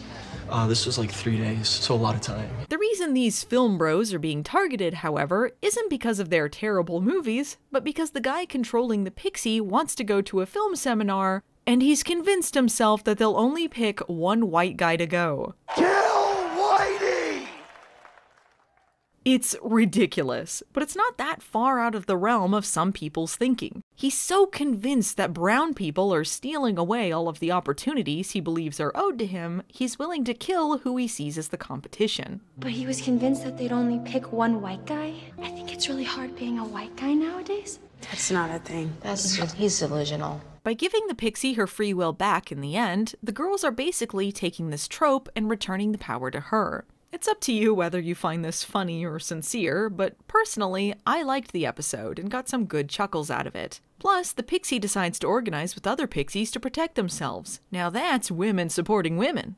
Last but not least, I'd like to talk about the episode Touched by a Demon. This is a parody of Monster of the Week shows. It most heavily borrows from Supernatural, but it's set in the late 90s and features many similar monster fights and creature designs to Buffy. Plus, they're fighting a vampire. It makes sense that Supernatural would be their go-to, though, as it was the CW's longest-running show. So long-running, in fact, that it began when the original Charmed was on the air, and was still making new episodes until the second season of the reboot. It had more seasons than both shows combined. This was not a good thing. Good God. But anyway, that's a different show that started good and became a nightmare. What's important here is that I love Monster of the Week stuff, so I was here for this. Macy's favorite childhood comfort show was Heaven's Vice, a series about two angel brothers who fight evil. They end up being brought into the real world, and subsequently, Macy and Harry are brought into theirs. Macy, wake up. This isn't some innocent piece of fan fiction. I quite enjoyed these two angel brothers, because unlike broody Sam and Dean getting into another fight about secrets next to the Impala, these two are just complete fools. They wander around in their dumb outfits and spout off bad dialogue that's only marginally worse than the dialogue on Charmed proper. I don't think we're in heaven anymore. Oh, brother. What? Well, the writing's a bit lazy. Why not just open the Hellgate yourself and end the world right now? It seems kind of mustached early to set up this elaborate trap. Silence! This may not be the best time to go poking holes in poorly written television stories. Time for me to get back to my duties. I said duties. You said duties. Because you're staring at him like you're on a hunger strike and he's a human-sized bag of cheese puffs. Hilarious that they're making fun of silly plots and dialogue in 90s shows when this is the episode that opens with a magic vagina blast.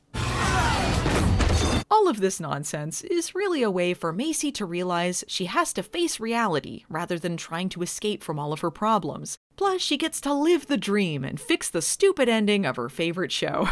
I bet Charmed fans wish they have that kind of power, huh? Which is why we've truly been charmed. This is very bad. Yeah, no. Anywho, the time has come. Without further ado, let's take a dive into Season 1 as a whole. Oh boy. Things are going to jump around a bit because there's a lot of plots I'm going to attempt to condense into their own sections here, but hopefully I've given you a slight idea of who everyone is.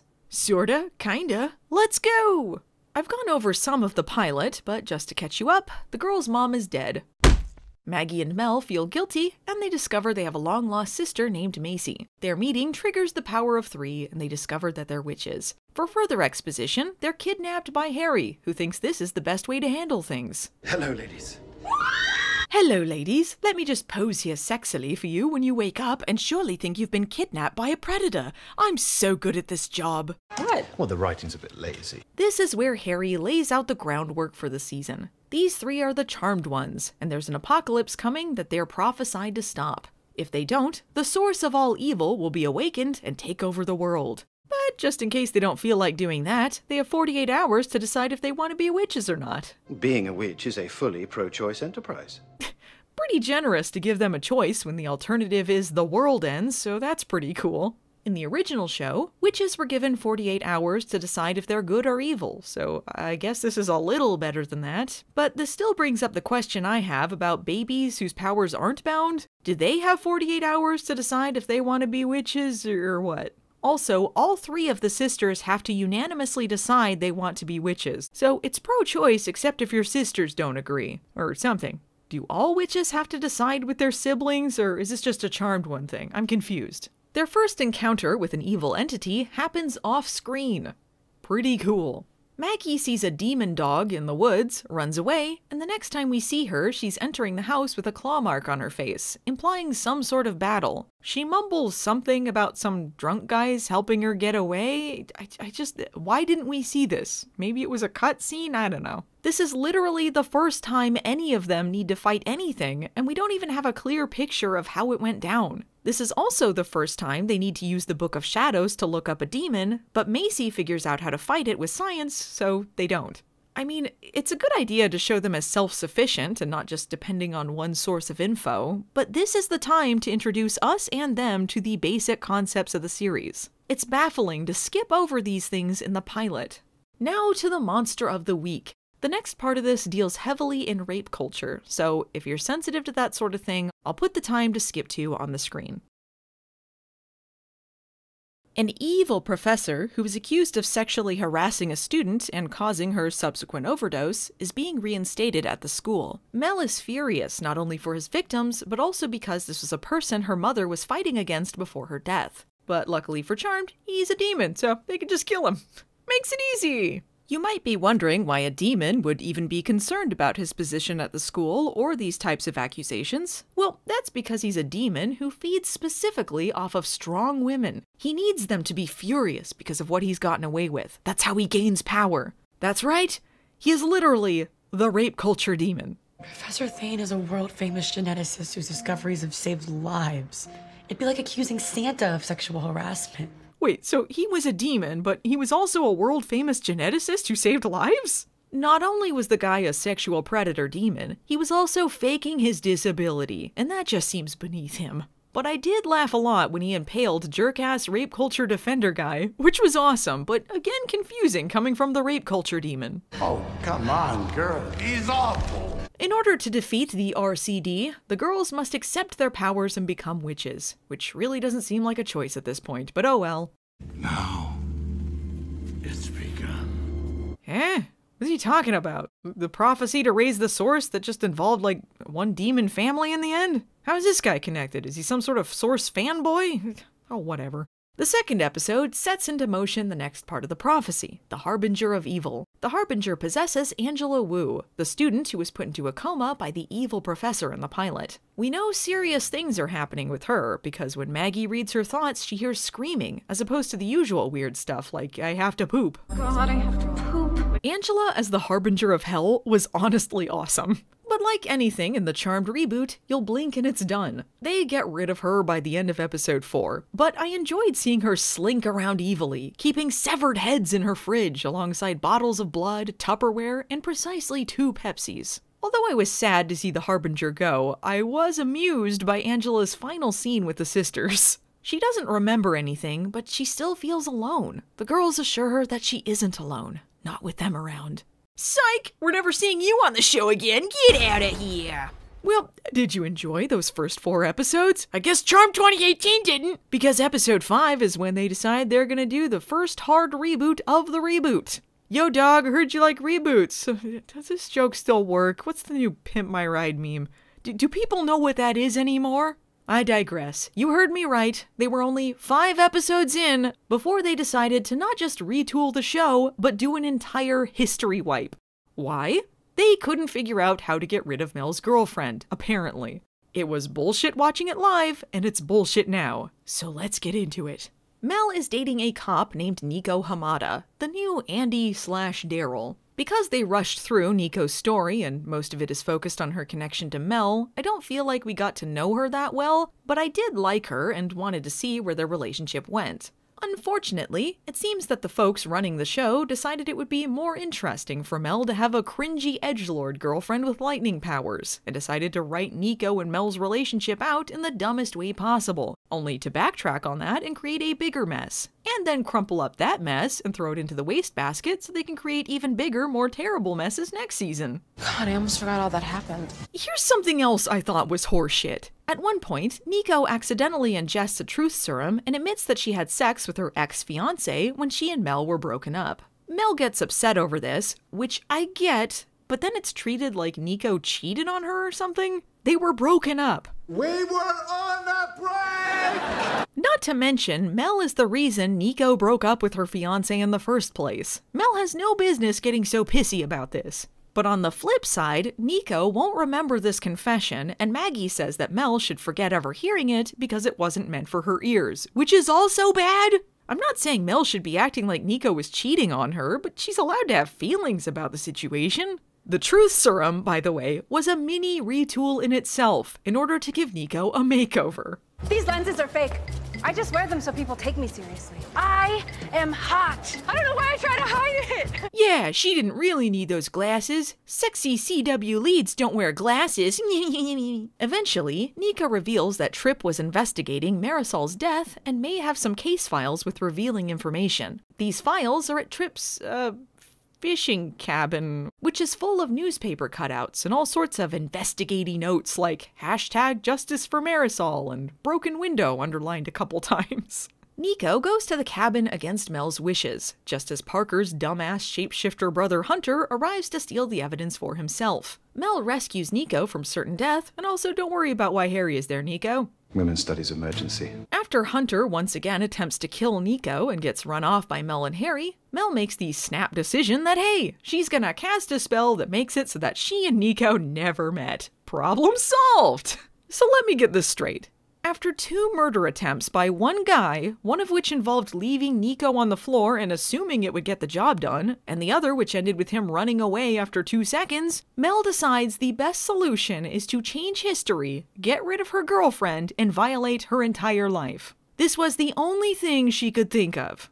Oh my God. She doesn't even consider anything else. The previous episode, she took on the Harbinger of Hell, but now she's terrified of one shapeshifter guy that she easily ran off with Harry. This is quite possibly one of the most stupid things Mel ever did, and she did a lot on this show. Holy shit, why? But hey, writing-wise, it got the job done. Now Mel isn't dating stinky Nico, and she doesn't work at the school anymore. There was no other way for the show to have her break up with her girlfriend or get a new job. This was totally worth it, and not infuriating and ultimately pointless.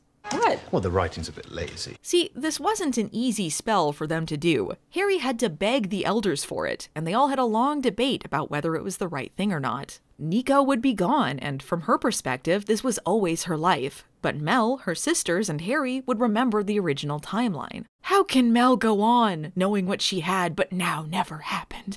And the sad violins play. It's all so tragic. So do I throw it all away? Hey, you know who you forgot to ask, though? Nico! For all of this talk about consent on the show, Mel never gives a single thought to asking Nico what she wants. You eternal sunshiner.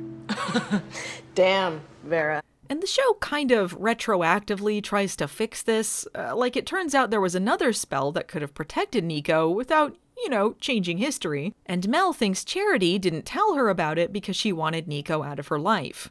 Did Charity force you to immediately jump to the conclusion that wiping your girlfriend's mind of you was the only way to go? I could get this if maybe Charity had thrown that out there as an option, but she was completely uninvolved until you guys showed up begging to get into Nico's mind and fuck it up a little. To be fair here, they do address this later when Nico is written back into the show, and I can't tell you what their plan truly was, but it feels like yet another whoops, just kidding moment. Because yes, Nico does return later to occasionally pop up and make Mel feel bad, but it's just annoying because they threw away everything before it even started. I liked Nico, but do I care about this new love triangle when I barely got to see Mel and Nico as a couple in the first place? And is it too much to ask that maybe you don't take the one gay relationship on the show and immediately break them up tragically? It's irritating at best. To top it all off, Mel's reaction to this situation is just weird. She doesn't even get to the end of the episode before she starts acting slightly embarrassed to be missing her girlfriend. Maggie seems more devastated at being kicked out of Kappa, which, by the way, is the focus of the next episode. Mel supposedly just did something earth-shatteringly traumatic that completely changed not only her relationship, but the last 2 years of her life. But don't we feel sorry for Maggie's breakup with her BFF Lucy?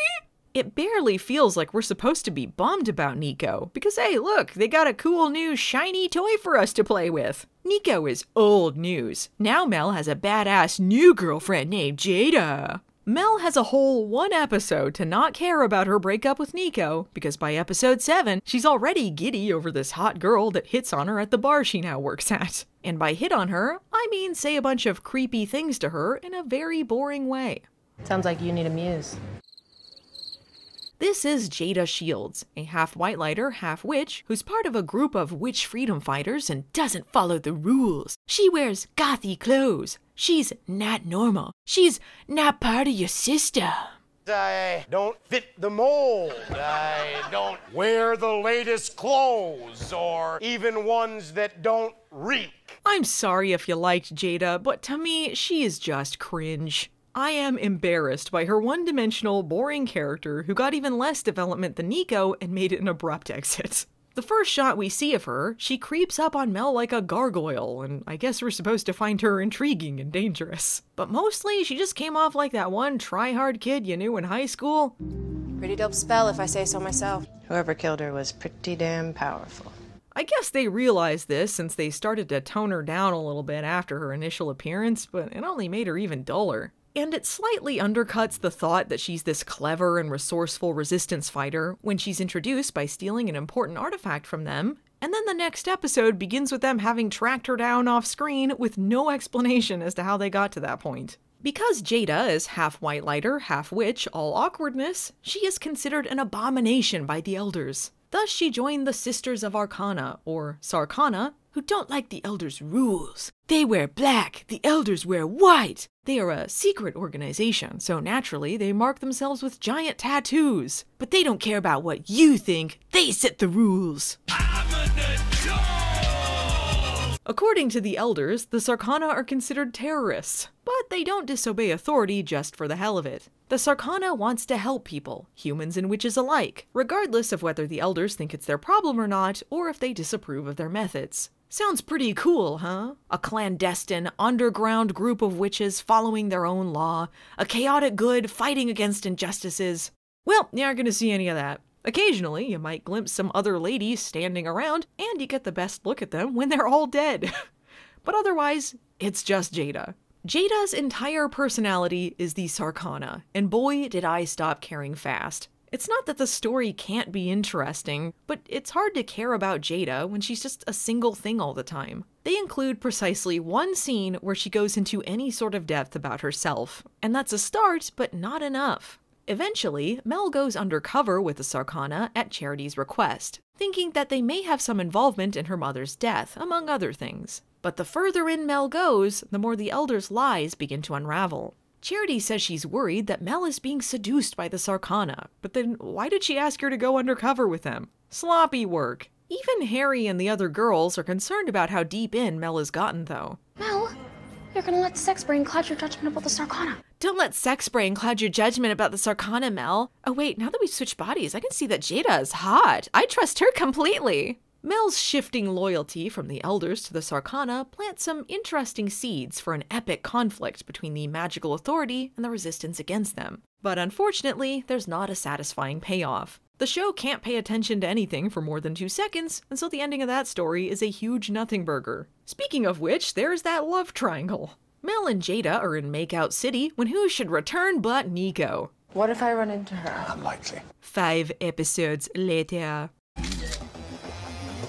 Now a private investigator, Nico is hired by a couple of witch hunters posing as Jada's concerned parents. Turns out they're a couple of angry trust fund babies with crossbows. No, I won't elaborate. They shoot Jada with an arrow, and at the beginning of the next episode, Mel and Jada have just escaped. Somehow. Whew, glad we skimmed past that exciting scene. Nico is like, wow, yeah, I guess those weren't your parents, my bad. But like, what did they tell her? That these two jumped out of a van and shot her with an arrow? That's insane. And I just want to note this. These trust fund weirdos have an anti-magic ring for protection, which Mel ages into dust using her powers.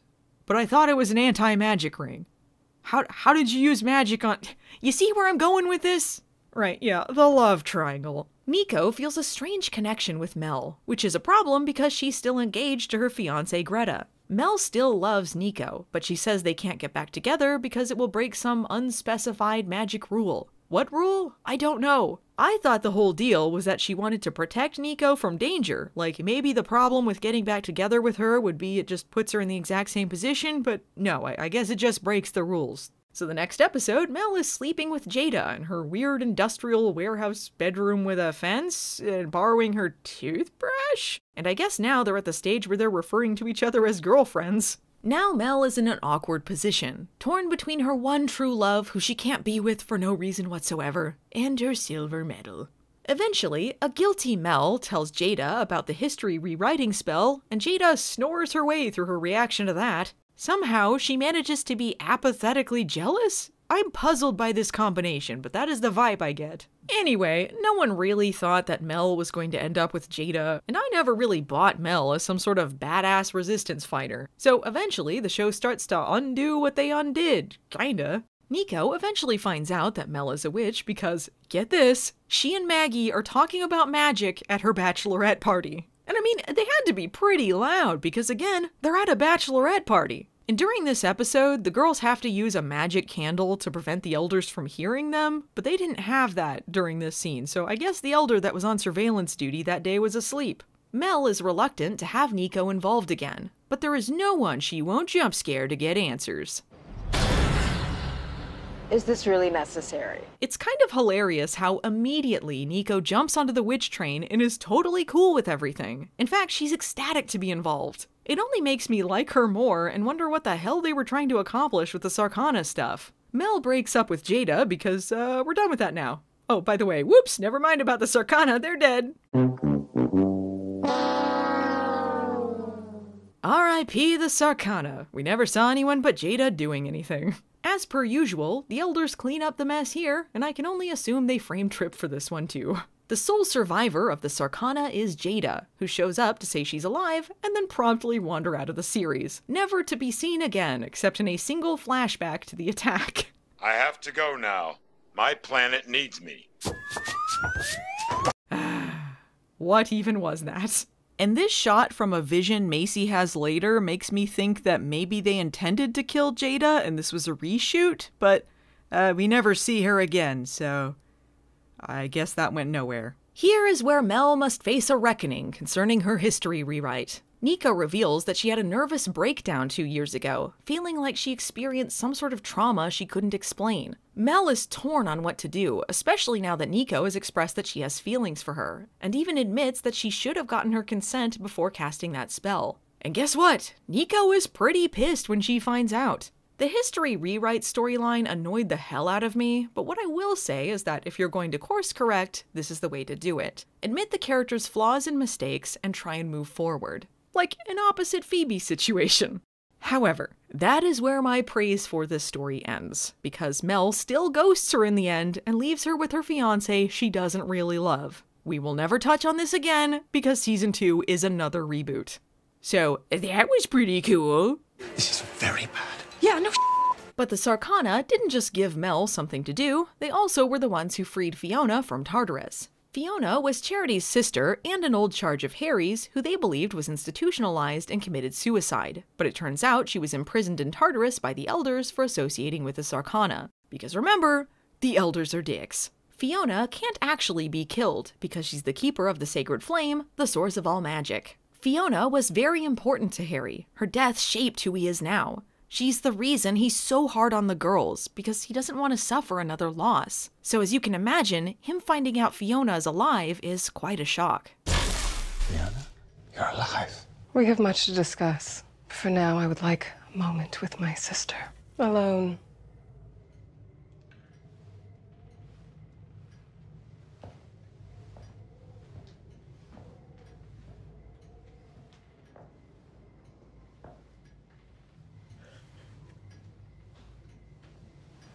Wow, stunning. Fiona is tired of being used to control magic, so she makes her own sinister plans. Bye, Sarkana! She doesn't care about Harry either, because he's an elder kiss butt. As far as she's concerned, all magic is bad, and so she sets out to destroy it. Fiona is full of righteous anger, overwhelming whatever was left of her old self. When Harry apologizes to her for everything that happened, it only makes her more furious. Even when she's torturing him, he tries to reach out to her, but she only sees this as manipulation. She doesn't know how to process love anymore. I see where they were going with her, but all in all, her story felt rushed, and she seemed like maybe the 3rd or 4th tier villain in this season. She's not a main boss, not even a Koopa kid, like maybe a Goomba. She teams up with Alistair in order to raise the source of all evil and then kill it, which I guess will destroy all magic. But when she summons the source, she just sorta forgets that they stripped her immortality, and she ends up killing herself. Hey, that's really it, huh? Where did she go? I don't know why the girls ask where she went, because apparently she just disintegrated. Not sure if they plan to do more with her, but, they don't. So she didn't have much love for Harry, but you know who did? Charity. She breaks the rules multiple times to help him and the girls, and their feelings for each other are genuine. But her responsibilities as an elder came at a cost. Harry thinks she's referring to their relationship, but this is foreshadowing what we later find out. Charity killed Marisol for what she thought was the greater good. Charity did awful things, but we understand where she's coming from, and that makes for some good watching. She's been killing off elders to cover her tracks, which is what she does again when Elder Bari gets too close. But for a second there, we think maybe Elder Bari killed their mom, because she tells Macy she can help her find out who did it, but she says it all evil-like, so we're misdirected. So why did Charity kill Marisol? Well, she didn't mean to. She found out about Macy being part demon, so she wanted to stop Marisol from unbinding their powers and corrupting the Charmed Ones. And then she did a little whoopsie-doodle, and Marisol went flying out the window. Isn't that always the way? So let's analyze this, shall we? Marisol is having a normal night when some crows dive bomb into her house, which we are later told were summoned by the Sarkana to protect her. How randomly flying by her house and doing nothing protected her, I'm unclear. I also don't know why she was afraid of these crows, when she apparently was good buddies with the Sarkana. And I'm not certain how the Sarkana knew Charity was going to kill Marisol that night, because she didn't even know about Macy yet, and when she did kill her, it was an accident. And why is she concerned about Marisol unbinding her children's powers before she knew about Macy? Is she not allowed to do this? Why was Charity willing to kill Marisol to protect the Charmed Ones from being corrupted by a demon, but then she doesn't care about Maggie dating Parker, a literal demon? And Marisol had the gift of prophecy and apparently knew this would happen, so why was she looking around like she didn't know what was going on? Why did she ask Charity if she'd been spying on her if she knew everything anyway? And what is this smoke all about? Why did that happen? The more I look back at this scene, knowing what they tell us later, the less sense it makes. Before we get into the fallout of Charity's reveal, I'd like to briefly discuss the Charmed One's mom. As important as she is to the story, her first name isn't even mentioned until episode 4. Which isn't to say that they underutilize her character, because even though she's killed in the pilot, for a while there, they don't ever give us any time to miss her. She dies and she won't get the hell off the show! The original Charmed at least waited a season before their dead relatives arrived to overstay their welcome, but in that case, they were ghosts, and Charmed 2018 just keeps coming up with increasingly tenuous reasons to bring Marisol back. She's a demon imposter. The girls time travel, and for some reason she's the same age in the 80s. She was so young. She's a hologram. They go to an alternate reality. It's just a little much. And even when she doesn't show up on screen, she's still prevalent in the story because apparently she was orchestrating everything ever. It's easy to string the plot along and add whatever the hell you want to it if you just say it was a mom secret. But by doing this, it just makes their mother look like an incredible asshole. For instance, Marisol sent Macy the grant application for her job and made sure that she was chosen so she would come to Hilltown, which is a pretty big abuse of her power at that school. That's also the reason why Maggie and Mel were at the school tuition-free, which means their gravy train is over when she dies. I have to pay tuition. Marisol regularly cheated on her husband, telling everyone he was Maggie's biological father. Pretty scummy! Every single new revelation makes Marisol seem worse and worse. There's no reason for her to do things the way she does, except the plot needs a mystery box. So I can't really say I was sad about their mother's death, but I guess to her credit, she didn't stick around for the rest of the series to talk about how she hates men or whatever. If husbands were supposed to stay married, God would have made them live longer. I also found Charity as the killer to be more interesting than if a mwahaha villain had been behind Marisol's death, even if it doesn't seem like it was the original plan when compared to the footage we saw in the pilot. Once Charity's secret is out, she sets up Macy to take the fall for Elder Bari's death and basically just keeps having to erase her memory whenever she remembers stuff. And soon Job found himself experiencing what on the street is referred to as a roofie circle. Macy doesn't know what to think. Her new powers scare her, and she might be killing people without even knowing it. When she says this out loud, Maggie and Mel are indifferent to this revelation. And Charity is a master manipulator. She preys on these fears to lead Macy wherever she wants her to go. She suggests Macy bind her powers, but Harry says doing so would be dangerous and they'd risk losing the power of 3 forever. Except for that time their mom bound all of their powers as babies and the power of 3 was fine. But Charity made a fatal flaw. She left Elder Bari's magic needle that activates Macy's evil sight just lying around at the scene of the crime. So she took all of this care to set up the crime scene for Macy's benefit, but forgot the thing that allowed Macy to see what happened in the first place? What are you even doing, Charity? Well, all of that falls apart and they gotta fight her. And when Mel finds out she killed their mom, she immediately kicks her in the face. It's so funny. Yes, Maggie and Mel beating the crap out of Charity is chef's kiss. They take her powers away, and the elders are about to chuck her into Tartarus until Alistair intervenes. The next episode, the elders think she's in Tartarus, so I guess no one checked in on this? All of this is so silly. Alistair needs Charity, apparently, so she can wear this amazing spandex disco power suit and break Hunter out of Tartarus. This costume is everything to me. It's like we've gone back to when Smallville was fun. And where did the suit come from, exactly? Did Alistair design this? It's like the scene came out of another show, and I loved it. Some other stuff happens in between, but whatever, she's dead soon. I always loved you. Poor Harry, he keeps taking L's this season. He gets betrayed and tortured multiple times, and when the elders find out he had a relationship with Charity without their permission, he gets his powers stripped and he fades into a bowl of cereal. A truly inspired choice of scene transition. This only pushes the girls further away from the elders, who demonstrate their extreme dickishness by basically sentencing Harry to death. Even when Mel points out that the elders were duped by Charity too, they're like, sucks to be you! I am always astounded at the elders' inability to check on things though, for a group that supposedly has got the girls under constant surveillance. By the next episode, they just assume Harry is dead, even though he is not. But whatever, send in the replacement White Lighter. We didn't know Tessa well, but she had a perpetual stink face, and I enjoyed how weird she was. She's just chucking corpses at them and saying, "You figure this out." She does not care. But I mean, she's right most of the time, as far as them kinda dinking around when the world is at stake. The girls don't take her training tactics kindly, but she reminds them that Harry introduced himself by kidnapping them and tying them to chairs. So at best, it's a draw as to who sucks the most. No way, he's such a bitch.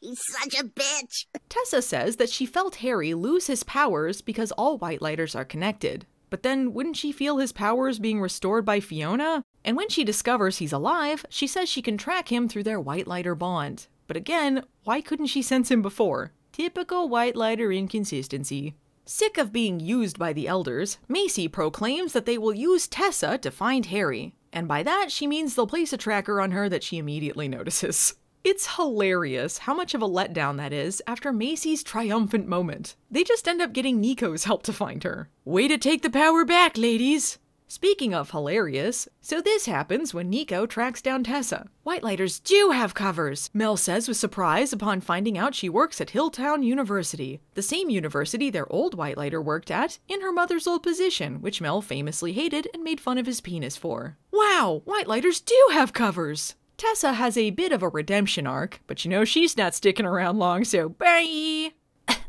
Don't announce my death via last-minute ADR. Tessa's dead.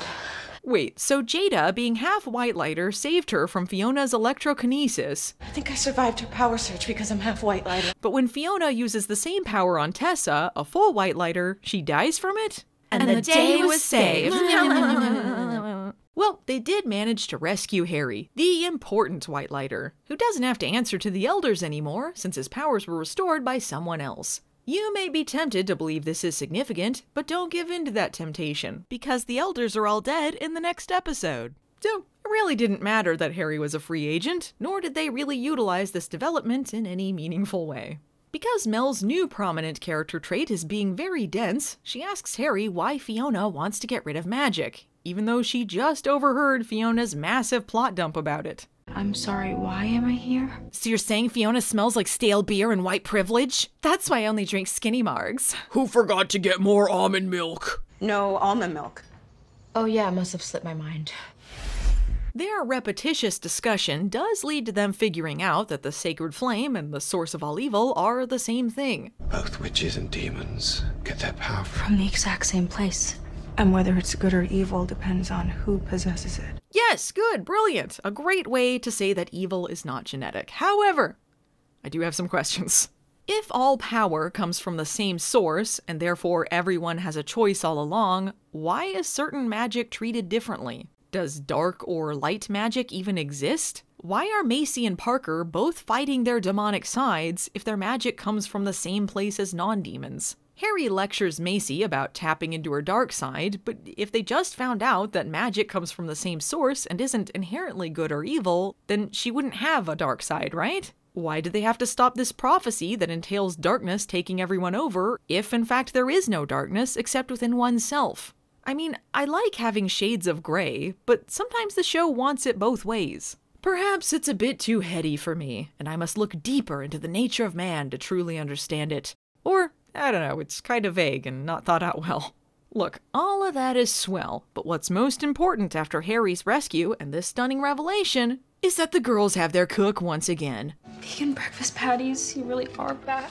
Now that we're talking about dark sides and demons, though, here's some things we find out about them. Demons apparently have thickened skin and frayed nerves that dull their pain receptors. They act like this is an advantage, but wouldn't that make them weaker than humans and more prone to accidental injury? Macy starts turning into a demon and almost immediately burns her hand, so I don't think this is a plus. When the girls are trying to figure out what Jada's deal is, Harry says that the fact she teleported would suggest she isn't a demon. But we see, like, so many demons teleporting on this show. Parker, Hunter, and Alistair all teleport. According to the wiki, their manners of teleportation all have different names like smoking or flaming, but at the end of the day, they're teleporting. If you're wrong, what's the point of calling you? A paradox for another day. And what are demons anyway? Are they another species? And for that matter, what are witches? Not human, apparently. Look, I know I'm just a human, but I also happen to be a kick-ass PI. I suppose this is par for the course in a show like this. I just like to ponder sometimes.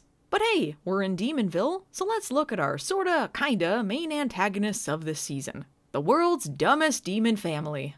The world's dumbest demon family is comprised of Daddy Alistair Kane, a 3,000-year-old douche. He's a 3,000-year-old douche. Hunter, his bro-y, shape-shifting son. You idiot. And Parker, his other, more embarrassing son, who is dating Maggie. Yes, my dad is the demon Alistair. Together, these three silly billies will be thwarted at every turn as they attempt to end the world, collect witch DNA, and convince the audience that Parker is cool. Their saga is entertainingly silly, and I feel bad for not appreciating them while they were around. I'm sorry, I didn't know how much worse the show would get.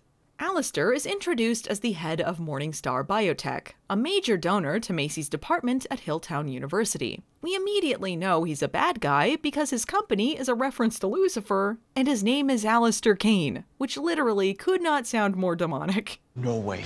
Alistair friggin' Kane. We later find out that Alistair Kane is actually his mortal name, because he's a moron who thought Alistair Kane sounded like a normal guy. His demon name is Alistair, which is just his human name, but spelled differently. So he literally just took his demon name and switched some letters out and then was like, ha ha ha, no one will ever know my true identity.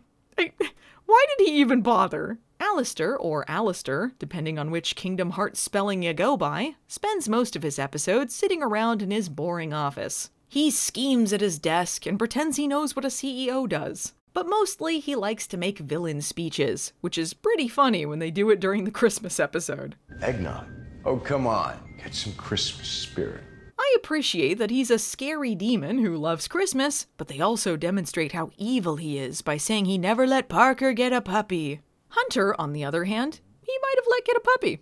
You see, he's the favorite, as he's a full demon and Parker is a half-human weirdo. Hunter is like a super bro. He's got the douchey flipped collar and haircut, he's always saying cringy stuff. Happy Cinco de Drinko, bitches. Might I remind you, he is the reason why Mel rewrote history so that Nico never met her.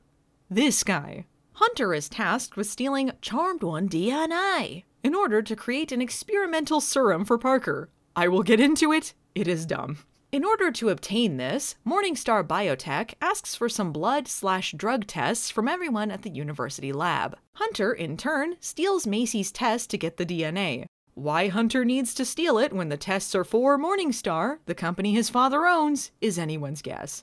You idiot. In addition to all of this, Macy's boss is Parker's human mother and Alistair's ex-wife. I really love the idea of Alistair being a 3,000-year-old demon who still has to deal with divorce proceedings. And I'm not kidding, this is a topic of conversation multiple times. I wonder if he pays her alimony. Our settlement has very strict prohibitions against you mesmerizing me. Poor Julia. I mean, divorce is never easy, but it's gotta be extra bad when your spouse is a 3,000-year-old CEO. According to her, she didn't know Alistair was a demon when they met. She thought he was a charismatic millionaire, and she was just a nerdy postdoc. Next thing I know, I was living in a real-life Rosemary's Baby. A tale as old as time. Julia is not really on anyone's side but hers and Parker's, which means she's willing to work with Alistair and Hunter, but she's always around the school to dispense wise advice about self-care and love and whatever she needs to wander into the scene for. All throughout, she continues to search for something she has going for her other than vaguely moving Parker's plot thread forward. You see, Parker is not only half human, half demon, half fart cloud, he is also dying. His demon side is trying to kill his human side, which is mostly succeeding in killing both sides, and his parents don't want that. You see, Hunter might be Alistair's favorite, but Alistair needs Parker because, according to the prophecy, the source must be raised within a demon born from a human. Julia just loves Parker, I guess. Ugh. Parker Kane, unfortunately, is our new Cole. Although the story is not nearly as infuriating, we are sadly brought back to demon dating drama, but featuring someone 1% as interesting or cool. And because Macy and Parker's storylines were so similar, it felt like they were being doubly repetitious in doing the storyline again. No matter what I do, I will never be good. I guess I will say they changed tack with this character in a way that amused me greatly, but when things started, man was I not wanting to jump into this pool again. Sarah Jeffery and Nick Hargrove started dating during the series, and they've since broken up. I don't know if this affected anything on screen, but I thought I should note it in case you find that a worthwhile trivia fact. So Maggie and Parker are an item, but to add to the redundancy of Parker's plot, Maggie had a mini Parker before Parker arc. In the pilot, we're introduced to Maggie's on-again, off-again boyfriend Brian. Brian is briefly possessed by a demon, toying with Maggie's fragile emotions. They have some post-demon sex, but ultimately, Maggie decides he isn't the one. It was brief, but I do kind of wonder if Brian was being set up in the pilot as a sort of proto-Parker. Also, I just wanted to show this clip. Anyway, Parker. He has perpetual guy at a party with a guitar energy. Except he's a guitar quitter. I wanted so badly to be able to play guitar like my big brother. He was always better. So I told myself I was just someone that couldn't play the guitar. And that's what I became. At best, I'm like the douchey guy playing the folk song in the corner of the party. But Maggie isn't a quitter like him. She can shred. You can shred, Maggie. As Mel so astutely put it, Parker Guitar smells of stale beer and white privilege. But he's got a heart. A cold, black, half-demon heart, but a heart nonetheless. He's broody, but sensitive. He feels so much love for Maggie. How can he please his evil father when Maggie is so kind and gentle and beautiful? He'll never be as good as guitar-playing Hunter, not when he is so weak to love. I will never be good. As a half-human wiener, Parker is constantly stuck between doing what his family wants and going where his conscience leads him. For instance, he helps his brother steal a power-draining amulet, but he stops him from killing the priest protecting it. Then he just trusts the honor system and leaves Hunter there to kill him 2 seconds later, but his heart was in the right place. I was under the impression Parker's meet-cute with Maggie was a ruse to get to the Charmed ones, but it turns out that alongside his demon duties, he just does normal college stuff and, like, dates, you know, to give him inspiration for his music. I mean, I'm just assuming now that it wasn't a ruse, because otherwise, it was weird for him to start things off the way he does. Because it also turns out that his human side is about as douchey as his demon side, and while he's flirting with Maggie, he's dating her BFF Lucy! That's it, bitches. I am done with this half-demon loser! I think he is just a dumb guy, and things get out of hand when his dad gets involved, but who am I to say what Charmed is trying to convey? Like, what's happening here when he bumps into Maggie outside of a storage facility in the middle of the night? Is this supposed to be something normal or a sneaky demon thing? Maggie is forced to kiss him as a distraction so that he doesn't see some supernatural stuff going on, but I'm still not sure if his reason for being there was nefarious or him just being a weirdo. I'm a really good tutor. This leads into the drama of all dramas. Maggie's feeling guilty about kissing Parker and betraying her BFF Lucy. I'm in need of a guilt remover spell. Harry's even dunking on her for being dumb, and this causes Parker to dump Lucy, and now Lucy hates her backstabbing evil former BFF Maggie. What will become of Lucy and Maggie's friendship now? Forgive this little sidebar here, but I just have to talk about Lucy for a moment. What an odd character. She is both an underdeveloped caricature and someone we are expected to have deep feelings about, despite the fact they never bothered even giving her a last name, much less any dimension. I was never really sure where they were going with her, but she was always welcome nonetheless. Oh, hey, Lucy. Hi, Maggie. Hello, Mel. Lucy is the president of Kappa, a Valley Girl type who has many delightful ways to pronounce the word bitch. The reality check is at that batch. She does get the solo every year. Keep it down, bitches. I'm getting my Xenon in here. Okay, bitches. Hooked up my zip crate. She seems to be introduced as a peripheral antagonist. You know, someone mean at the sorority who Maggie must deal with while climbing the social ladder. After all, she's the type of person to get mad at someone who's in a coma because their overdose means they can't drink on campus, and then visit said coma patient and insist that they do Kappa Rush. Is she gonna regain brain function? No, but not for a lack of effort on our part. Lucy is deliciously terrible, selfish in a comical way, and yet she is not an antagonist. For whatever reason, she is Maggie's best friend. I don't know why Maggie considers her a friend or vice versa, but that is in fact what we are told. And she's the most popular girl in school, but she's also an incredible weirdo. Like, I do not know why she acts like she does. Perhaps it's because the person who understands her the most is Coco, the CrossFit instructor, who her dad left her mom for and is around her age. That is, unfortunately, about as deep as Lucy goes. But look, Lucy trusted Maggie. She insisted her boyfriend have a steady date with her because she never thought Maggie, her best friend Maggie, would betray her so. But that is what happened. Maggie gets her ass kicked out of Kappa, and it is treated like their mom died again. Even a pitcher of skinny mojitos as a peace offering is not enough to make amends. Bring over a pitcher of skinny mojitos as a peace offering. Don't. Let her do it. Maggie! I deserve to be drenched in rum and aspartame. Nobody deserves that. No, Mel. Macy, let her pour the skinny mojitos on me. I deserve this. But Lucy didn't need to go this hard. Even her Kappa friends think pouring a drink on someone's boots is too far. This was a human being, Lucy. A human being! And after all of that drama, which completely overshadowed Mel losing her girlfriend, it's chuckle-worthy how quickly it gets swept away later. Like, Lucy is totally over it and has a new guy in the next episode. Oh, please. I am so over it. And I'm now your biggest shipper. Toot, toot. I was deeply, deeply sad to see Lucy go away after this season. Sorry to break the news to you like this. They were fools to lose her. Here's to Lucy, bitches! But hey, what about Parker and Maggie? Maggie is doing cool things like using Harry's training orb for Parker's sex fantasies. That's cool. But he isn't just a sexy guy with abs. No, he's deep.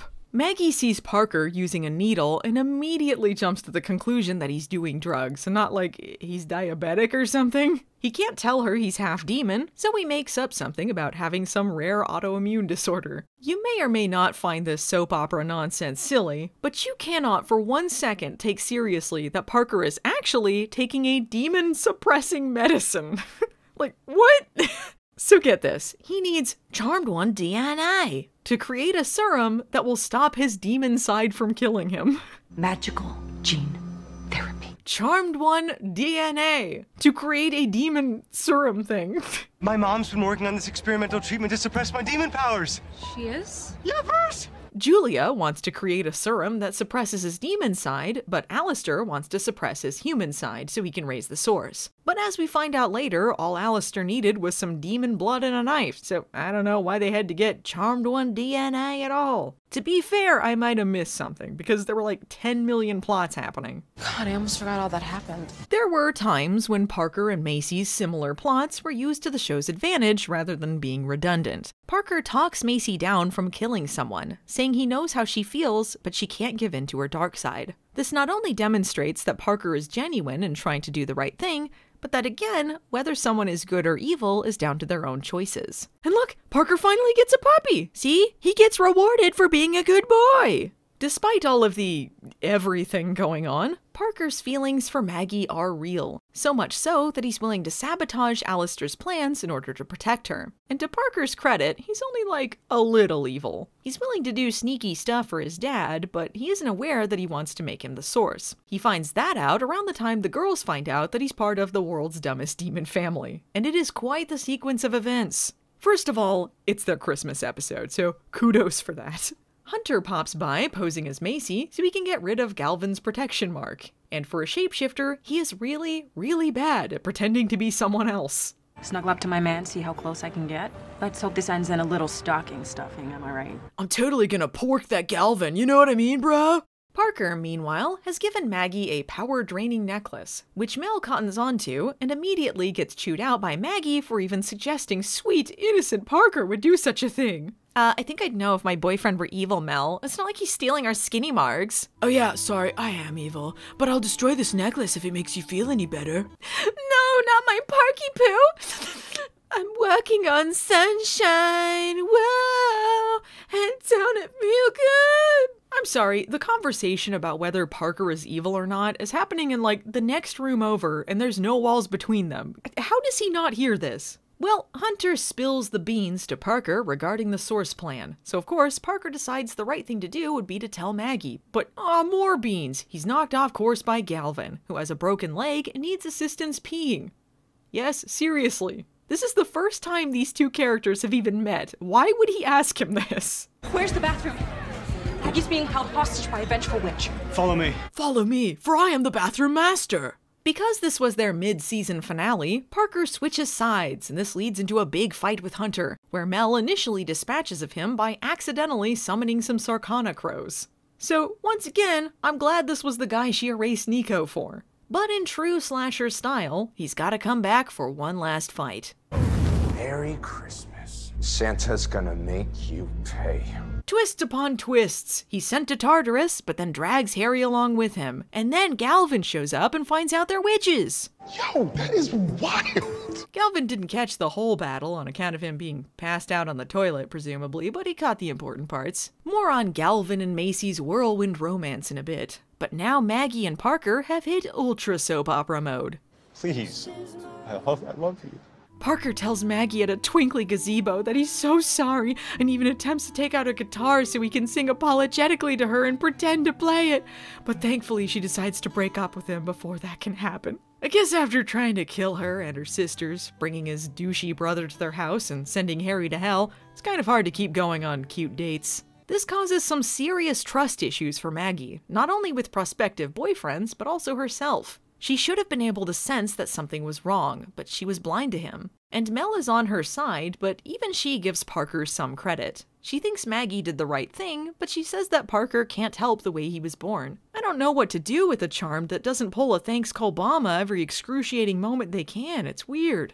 I do enjoy that after everything that happened, Maggie still has to deal with Parker at, like, college and stuff. Like, his family tried to kill her, but he's still at toga parties. I mean, sure, his dad is a 3,000-year-old demon who wants to turn him into the source of all evil, but that's not going to stop him from having an education. Hey Maggie, do you have the notes from Biology 101? You gonna be mad at me forever? Just cause I tried to kill you and your sisters or whatever? Not only is Parker still hanging around, but he's got a fairly cordial relationship with the sisters all of a sudden. I don't know what happened, but this was a real turning point. And I cannot believe I'm saying this, but suddenly I was enjoying seeing Parker? Yes! Gone was the brooding bad boy with the chronic illness, and now we've got the helpful doofus McGee who they keep running into at parties for assistance. I guess Mel set him straight with that stale beer and white privilege line, because after that he really leans into being a dim-witted but well-meaning frat dude. Even when Maggie and him get back together, it feels perhaps more lame, but infinitely more entertaining. My girl can throw down. You see, Parker is the only person who truly knows Maggie and all of her secrets. I don't even need your boundary-violating empath powers to know that you are still into Parker. Plus, after a harrowing bathroom rescue, he presumably would have sung her a song accompanied with the guitar if he knew how to play. She can't stay mad at him. Plus, other plot things are happening, so we'll worry about this thing later. But make no mistake, Maggie and Parker are a strange couple. When Maggie and Mel swap bodies, Parker is under the impression that Maggie is role-playing as her sister, and he's really into it. Ooh, like a little roleplay. Later on, Maggie steals Mel's trench coat to go and have sex with Parker, so I think maybe he has a lesbian fetish. Yes! Yeah, make me check my white privilege, Maggie. Tell me I'm cishet scum! This leads me to the most insane thing they ever did. You might have noticed me mentioning it. Maggie's magic vagina light. Maggie's magic vagina light. Maggie's magic vagina light. What the fuck is going on? Ah! Okay, so Maggie apparently has channeled her subconscious fears about Parker into a force field that blasts forth from her lady bits to blow Parker away during sex. No, I am not making up that it came from her vagina. This is, in fact, what the show presents us. There was this energy blast down there. Not only that, this was the cold open of the episode. I have never recovered from seeing this scene in which Maggie's vag light blows Parker away and then we're thrown to the title card. How the fuck do I process this? She has a literal fleshlight. Vagina Illuminata. This is canon! And we go right from Maggie's Kamehame hoo-ha to a scene where Macy gruesomely burns her hand. How do we handle this complete tonal whiplash? Then, Maggie brings Parker apology treats for her violent crotch attack, why is this happening? And then he gets upset because her downstairs devastation means she's still afraid he might kill her, and dude, your whole family tried to kill her. A beaver blast is the nicest thing that could have happened to you. Pillow fight! Wait, what is going on? Don't get me wrong, I'm not mad. I will be thinking about this scene for the rest of my life, but honestly and truly, this is madness. When Parker isn't into makeup sex, Maggie, the empath, doesn't understand that men have feelings. So like when a guy's not into it, it's not because of something I'm doing, it's because of how he's feeling? Yeah. Feelings are for people. And when you told me you were scared too, it just broke me. Couldn't even think about sex. He couldn't even think about sex! They do eventually get to the sex part, and the episode ends with them phasing through the floor mid-coitus and ending up in a magic vortex that's conveniently under their house, which I may or may not have mentioned and frankly don't care to elaborate on. It's the Nexus. It's vague and does whatever is plot convenient. Hey, what about Harry being in hell? I thought that he was put there using the Scythe of Tartarus, but actually it turns out that he was put there using the staff that they stole from that priest guy, which, gets sucked in with Harry, I guess.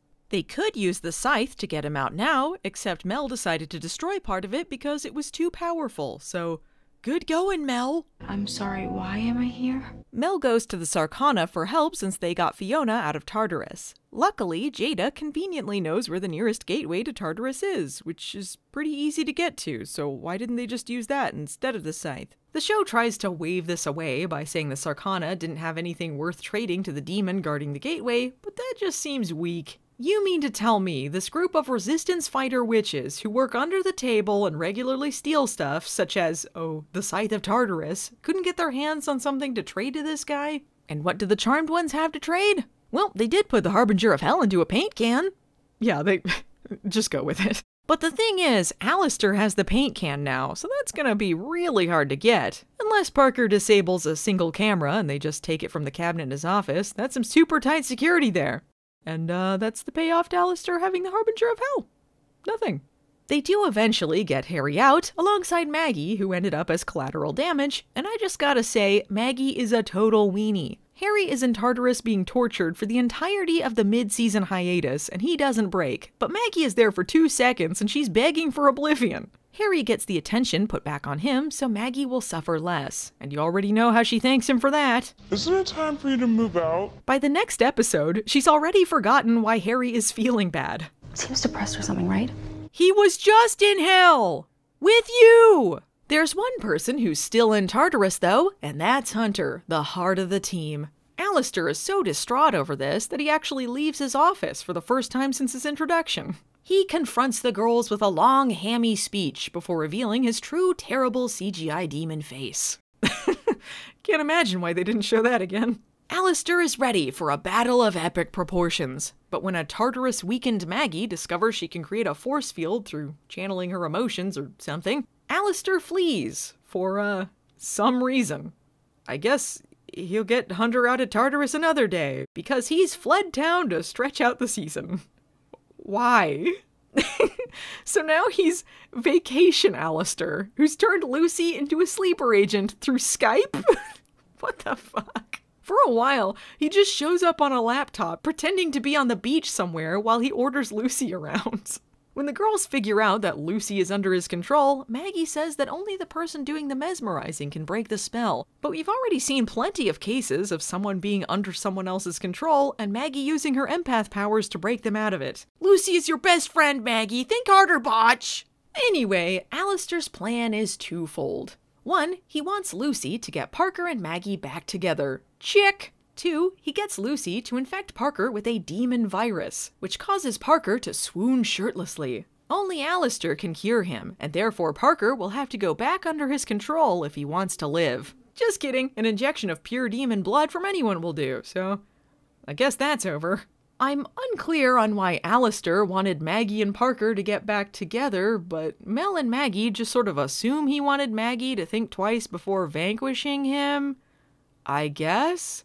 A masterful gambit, sir. For some reason, even though Alistair is still Macy's boss, he allows her to continue working at the school, even though he knows she's teamed up with Julia to try and turn Parker fully human. And they're pretty close. One more injection, and Parker will be rid of his demon half. Surely nothing bad will happen before then. I guess I can wait.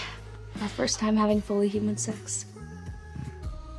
When Alistair returns from vacation, he kidnaps Charity in order to get the Harbinger paint can and Hunter out of Tartarus. Why does he need Charity's help for this, though? The last time he tried to break Hunter out, he easily took control of the guy with the key and acted like he was his boss, saying he was going to deal with his insubordination later. The only reason he left was because the girls put up a force field. For some reason, so why didn't he just come back later? And Charity was on her way to Tartarus when he broke her out. So if it was that easy to poof away the guards then and there, why didn't he just go in then? Why didn't he put on the sexy spandex bodysuit that protects you from Tartarus? How hard is it to break someone out of Tartarus anyway? And why was he on Skype vacation? The girls were not actively pursuing him. But now Hunter is back, and it seems he's better at acting like someone else now. He gives Parker an injection of demon blood and makes him believe he killed his mom and that Maggie hates him, sending him on a spiral that sends him right back into Alistair's arms. Also, Julia is dead, R.I.P. In order to keep the cops from sniffing around, Harry covers up her murder by making it look like she died of a heart attack at home. Wait, why is the Elders covering up murders bad, but this is okay? But wait, now that Hunter is back, what about Nico? Well, now that Mel knows that she can cast a different spell to protect her instead of rewriting time now, surely she can— No, of course she doesn't. Nor does the thought even cross her mind. Instead, she gives Nico a ring that blocks spells, which we know works great because she and Jada easily defeated two dipshits wearing them when they were introduced. It would be so funny if Nico was like hit with debris like Trip and died.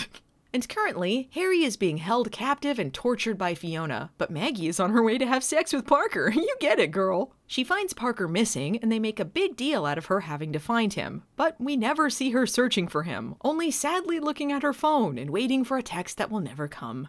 Who will she fetch blast now? Despite Hunter's sneaky plan, let's not forget that he's a complete numbnuts. He takes the time to clean up after the fake mom murder, replace all of the glass in the office, and meticulously cover his tracks, but somehow misses the syringe full of evidence lying on the floor? The syringe I found in Dr. Julie's office had in it a highly concentrated dosage of demonic blood plasma. He had to have seen it while he was picking through glass and just left it there. Meanwhile, Alistair convinces Parker to take on the source because without Maggie, he's nothing.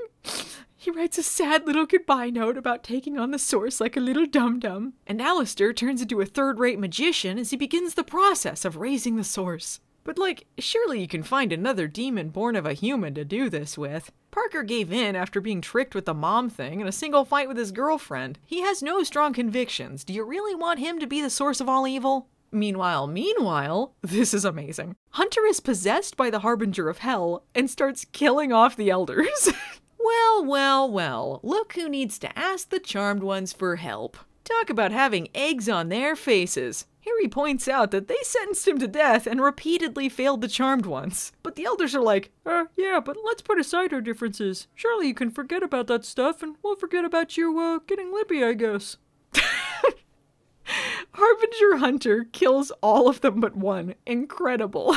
Unlike when the Sarkana died, this actually feels like a payoff to something. Perhaps I'm projecting my feelings for the OG show too, but how enormously satisfying to see the Elders get completely annihilated. Yay! And the day is saved.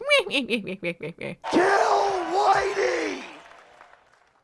So we've talked about Mel's love life, we've talked about Maggie's, but let's not forget Macy's true love, the Prince of Charmed, one Galvin Burdett. Here's the thing about Galvin. When I started watching this show for the first time, I always forgot about him. He was, quite frankly, one of the most boring, sleepy characters ever written. I didn't hate him, because that would require me to think about him all that much, but it's almost worse to be unmemorably mediocre. Macy spends most of the first half of the season awkwardly flirting with and/or stalking him, dancing between being professional and wanting something more. This is already confusing for me because I don't see why she's that hung up on him, but then he gets a jealous girlfriend named Summer and we're somehow expected to believe that two women are fighting over this sad sack nothing dude. He has the substance of air. But you can't blame him for giving up on flaky Macy when sex spell Summer is his other option. Dude, he met this girl Summer at the homecoming tailgate, and he's been under her sex spell ever since. Despite Macy's reciprocal jealousy, when Maggie says Summer is too perfect and must be some supernatural threat, Macy firmly states that she won't be demonizing another woman. Just kidding, what's on her social media, huh? She hosts an award-winning NPR podcast? Time to die, bitch!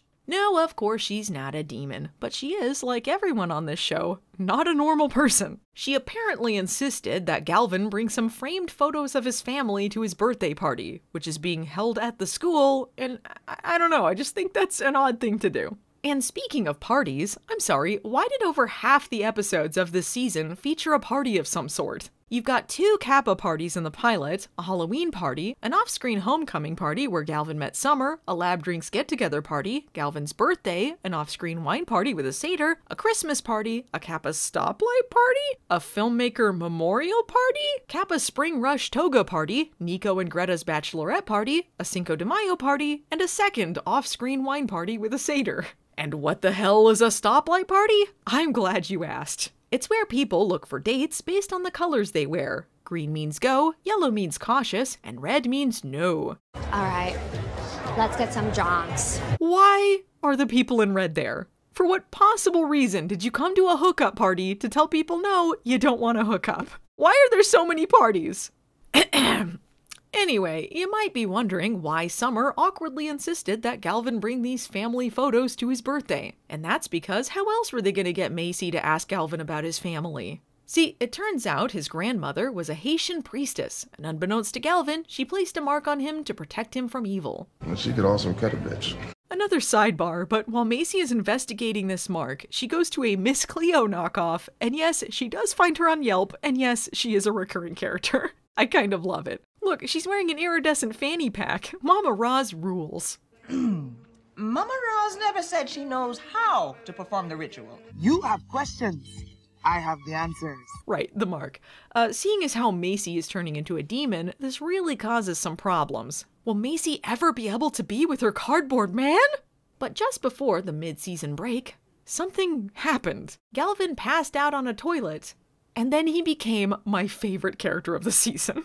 Yo, that is wild. What the hell was going on? All of a sudden, Galvin was likable, he was funny, and I cared about what was happening. It turns out you don't need a stupid love triangle and needless drama to make people invested in a couple. Summer's gone, Galvin gets hit by a car, and he gains a personality. They also got rid of his protective mark, and he finds out about them being witches, which is a lot more interesting than drawing out their secret all season. And I thought he and Macy were fun together. He too is science-y, so they nerd out with each other. And he uses his music knowledge to save the day at one point. Yo, did I just vanquish my first demon? Not only did I care about Galvin and Macy's relationship, but I liked seeing Macy's character evolve because of it. You can gradually see her gain more confidence in asking for what she wants, taking control of her life. Because man, does she have a lot to deal with this season. You tackled those Pharmax questions like you were 7 of 9 when she had to reroute the Voyager's warp drive. Boom. As previously mentioned, Macy is turning into a demon. That's because she died when she was a baby, and Marisol brought her back using a necromancer, who I like to call the Kmart keeper. Maggie apparently knows her from the snack store she works at. Okay. Marisol was forced to give Macy up, because if she were to ever lay eyes on her again, she would die. And because the necromancer used demon blood to bring Macy back, she will eventually become a demon herself. Or just kinda get demon powers. I don't think she really becomes full demon, but basically she's a demon. As for whose blood was used to bring her back, it's never established, so assume it isn't important. Now that Macy knows she's going to become a demon, I guess that triggered the transformation. Why now after 29 years? Well, there are some things beyond my scope of knowledge. It's harder for her to feel pain, her eyes go black, and she gains an evil sight that allows her to see visions of, evil stuff. The oddest one is the power of demonic translation. Yeah, sure. Not only is Macy struggling with her new powers, but she has to come to terms with the fact that she was dead. I was really moved when Harry related to her about his own struggle after cheating death. He coped with it by searching for answers and figuring out why he was still here, and suggests Macy do the same. Thus she summons the Kmart keeper, Nancy with a K, hoping that maybe if the necromancer is good, she was brought back for good too. Nancy is actually very bad. In fact, necromancers are so bad, Harry says they aren't in the Book of Shadows because they use the darkest of dark magic, strictly forbidden magic. So the book doesn't have entries on things past a certain evil level? Shouldn't they be warned about the worst ones? And the source of all evil is in there, and surely that's the most evil thing there is? In one episode, a guy uses Harry to get into the book and finds a wish fulfillment spell that requires a dark sacrifice and the lifeblood of a magical being. So it doesn't really seem like the Book of Shadows cares if what's in it is good or evil.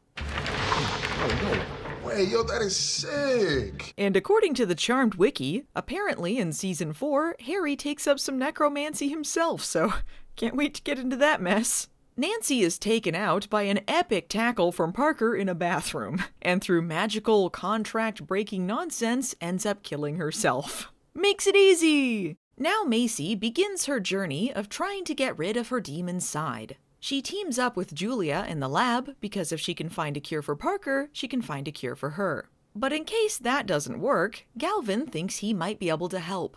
I don't know when he found out about the demon blood thing, so just assume he passed out on the toilet and then overheard Macy talking about it. Yo, that is wild! They go to Miss Cleo to arrange a seance with his dead grandmother. And it's hilarious that after all of the spooky dooky buildup where Mama Ross tells Macy to stay away from Galvin because of the darkness in her, running away because it's too dangerous, now she's like, yeah, sure, I'll help you too, sit down. If you want him to believe that it's over, then you gotta stop accepting the booty calls at 2 a.m. in the morning. You understand? In what I'm sure is a nod to the original Charmed, Galvin gets in touch with his own grandma ghost. She basically hates Macy, but if he insists on helping her, she tells him about a shaman who can remove the darkness from her if he passes a series of scary, life-threatening tests. But he has to go to an uncharted island to do it, because Sir Darius Blain was shooting Jumanji 2 at the time. Thus, Galvin embarks on his great, mostly off-screen Jumanji adventure.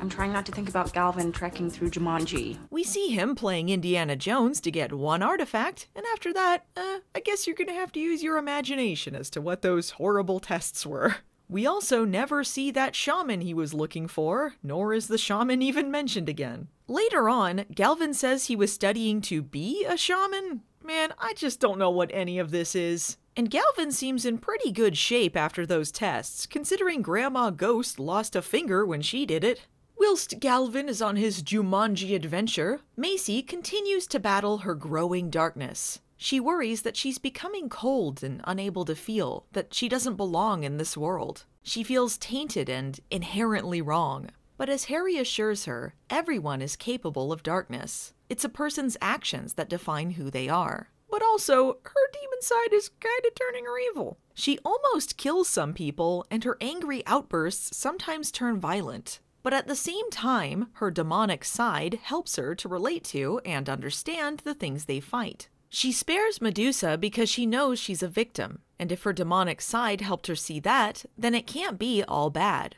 She asks if the concept of demons, good and evil, might be wrong. She'll keep her powers because maybe they can be used for good.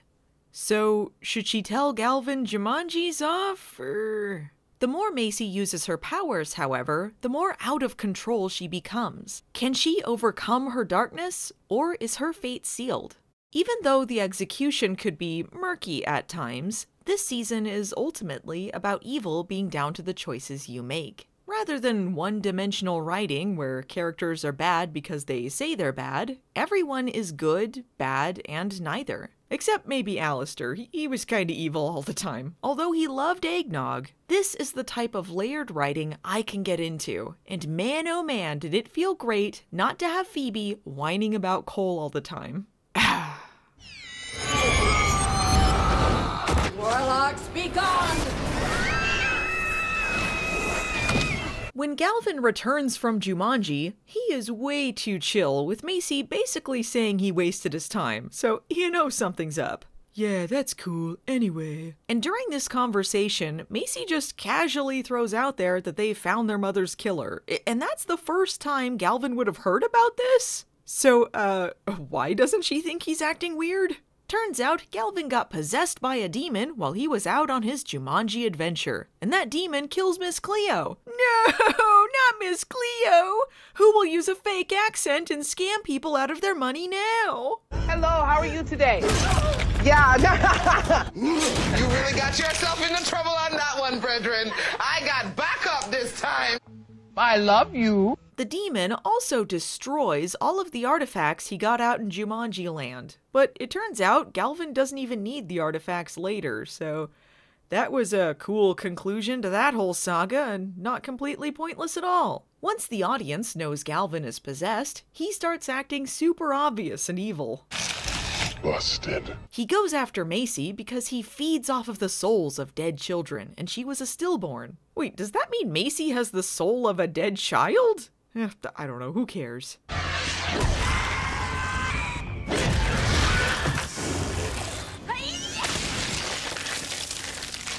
Well, after nearly dying, murdering people while possessed, and then being told the whole thing was a waste of time, Galvin kind of doesn't want anything to do with Macy anymore. And I mean, yeah, that was wild. R.I.P. Melvin, you were the least bad couple of the season.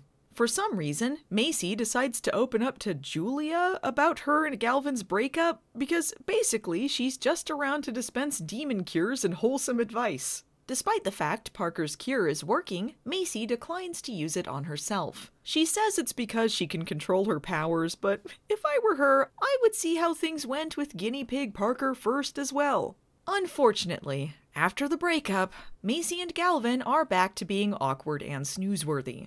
I was really bummed about this. It was such a backslide. Galvin is basically temporary Daryl for a bit. He doesn't want to know. Oh, man. But ultimately, when things go sideways, he chooses to do the right thing despite his fears. He wants to atone for what he did, even though he did it while possessed. But while he's choosing to do good, Macy's hurt at his rejection sends her off the deep end. At this point, even the Blunder twins are noticing that Macy might be losing it. She starts to go evil over Mel forgetting to buy almond milk, so you know things are very serious. No almond milk. Plus, she's wearing a lot more black clothes lately, which indicates she has become more evil. And you know what? Macy is sick of being the one character to move things along while her sisters focus on Kappa and the Sarkana and Mountain Dew and white privilege. It's time for her sisters to pull their weight around here or get out of the way. Hey Maggie, I think Macy might be going to the dark side. Yeah, this is really bad, especially since Parker is going to become the source of all evil. We should do something. I agree. Hey wait, is that Sleeper Agent Lucy looking for my Skinny Margs recipe? Of course you can have it, you silly bitch! Epic Skinny Margs. I mean, look at this. Maggie is so concerned about Macy and Parker that she's doodling her name while Mel looks through the Book of Shadows. Wow, incredible. Oh no, now Macy is attacking Harry and getting paranoid that we're working against her. Oh wait, Nico's coming over. I guess I have time for that. I have no idea what Macy is talking about, saying she's the only one who gets anything done while her sisters simply piss away their time. Anyway, she's the one who stops herself. Makeup cookies! If this has proved anything, there's no slight that can't be fixed with baked goods. God, I almost forgot all that happened. It's at this point that the girls discover yet another secret passage inside their house. Their mom sure loved secrets, I'll tell you that. This has to be some sort of magic TARDIS dimension though, because otherwise I have no idea where this is supposed to fit into the architecture of their house. Well, turns out Hologram Mom left them all special weapons for their big battle. And I mean, she had the gift of prophecy, so she knew what they'd need. Maggie gets an empathic staff to focus her, emotional energy. Mel gets a magical bracelet that allows her to speed up or slow down her movements. And some double blades that are never explained, but, I guess she has those too. And Macy gets a rock. The world is your weapon, so I don't have any gifts for you today. This was fucked up. Marisol leaves Maggie and Mel, her favorites, super cool magical weapons. Hell, Mel gets 2 weapons, and then excludes the one daughter she abandoned? Yeah, real cool of her to make an empty closet with Macy's name on it to set up that hilarious reveal. Good prank, Mom. Not only that, but all of these artifacts gifted to them by their dead mother are humorously completely forgotten after the season finale. Mel doesn't even use her blades after the next episode. The reason these gifts are forgotten is because of the monumentally stupid direction the show takes next season. But just know that their mother's kindness to at least 2 of them didn't amount to much in the end. Mel's knives were used in 2, count them, 2 fights, and never successfully hit either target. Maggie's staff was more successful, its one success being killing Hunter, which is what releases the Harbinger from within him and moves the apocalypse forward. Again, Marisol had the gift of prophecy and knew this would be the outcome. I can only conclude that she wanted the world to end. Hunter/the Harbinger's plan is hysterical, by the way. Sorry to use an anti-feminist term again. Having killed almost all of those wiener elders, he calls up the Charmed ones and says he'll kill Lucy if they don't bring him the last one. So the choice here is really set off the apocalypse or save Lucy. No, not Lucy! Not the heart of the team, Lucy! How could he have thought of such a dastardly plan and even trade? I can't be the #1 Kappa. Caught doing #2. And they end up killing him, but he succeeds in killing the elder he was after during the process, and they end up setting the Harbinger free. So, a good job all around! And then Harry and the girls toast their skinny margs to the elders, who smelled of stale beer and white privilege. I'm not sure why they toast the elders, because all they did was be assholes to them and then die. The elders. The elders. But wait, there's actually one more elder left, Charity. Even though she was stripped of her powers, she wasn't stripped of her elder status, or something? She's the last great sage. Impossible. She's lost her powers. But not her status as an elder. Look at Harry, even he's like, what? This only serves to pad out the runtime because she is also dead.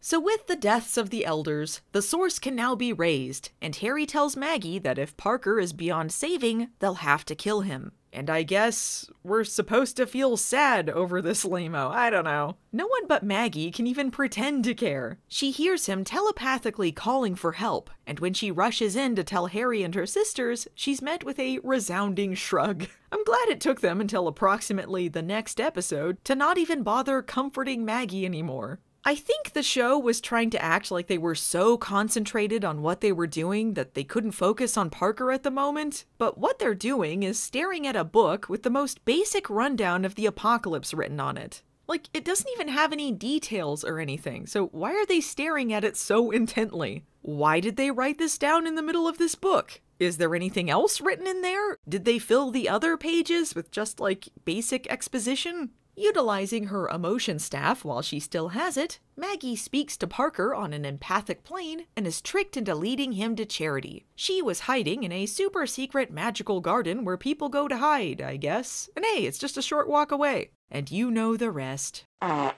hey everyone, meet Bully Parker. Oh, Maggie. I'm so scared. Just find Charity for me. Pretty please. I'm gonna put some dirt in your eye. He's so bad, he's good.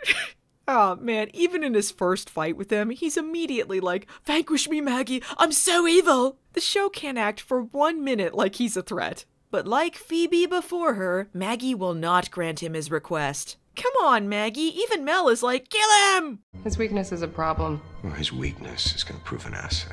How? How would his weakness be an asset? This is never explained. Alistair is dumb. No matter what the outcome, it was a genius plan from me! So now that the Harbinger has been set free, the air was filled with... Harbinger pollen of some sort? This pollen infects everyone with the touch of death virus that makes people bleed and go crazy. Since this was part of the apocalypse, this means that Alistair set Hunter up to die. So why did he need to get him out of Tartarus? Maybe Charity was just going after the paint can and Hunter was a bonus. Always the bridesmaid, never the bride. A newly boring Galvin thinks he has the solution to this Harbinger problem, though. He remembers something from Jumanji and, shockingly to Macy, says science isn't the answer. Blasphemy! Galvin can heal everyone who's been infected by using the spell he was going to use on Macy. Wait, so if he didn't even need the artifacts, why was he going around playing Indiana Jones? Well, anyway, Galvin does the spell and kills himself in the process. Bye! Yo, that is wild. I don't really know the entire behind the scenes of this decision, only only that I've heard there was some tension going on. So it was decided to kill Galvin off. And while I was pretty bummed to lose him, I think in retrospect I was bummed to lose the fun Galvin we only got for half a season. If he was going to become boring Galvin again, I think it was for the best. But to be fair, if he was going to be in season 2, he was doomed to be boring regardless, because everything was boring. Long story short, Maggie is kidnapped by Alistair, Parker goes to rescue her, and a pissed off Macy takes the source into herself in order to fix everything. Because, she's the only one that fixes anything around here. And now that Alistair's part of the plot is over, he can die.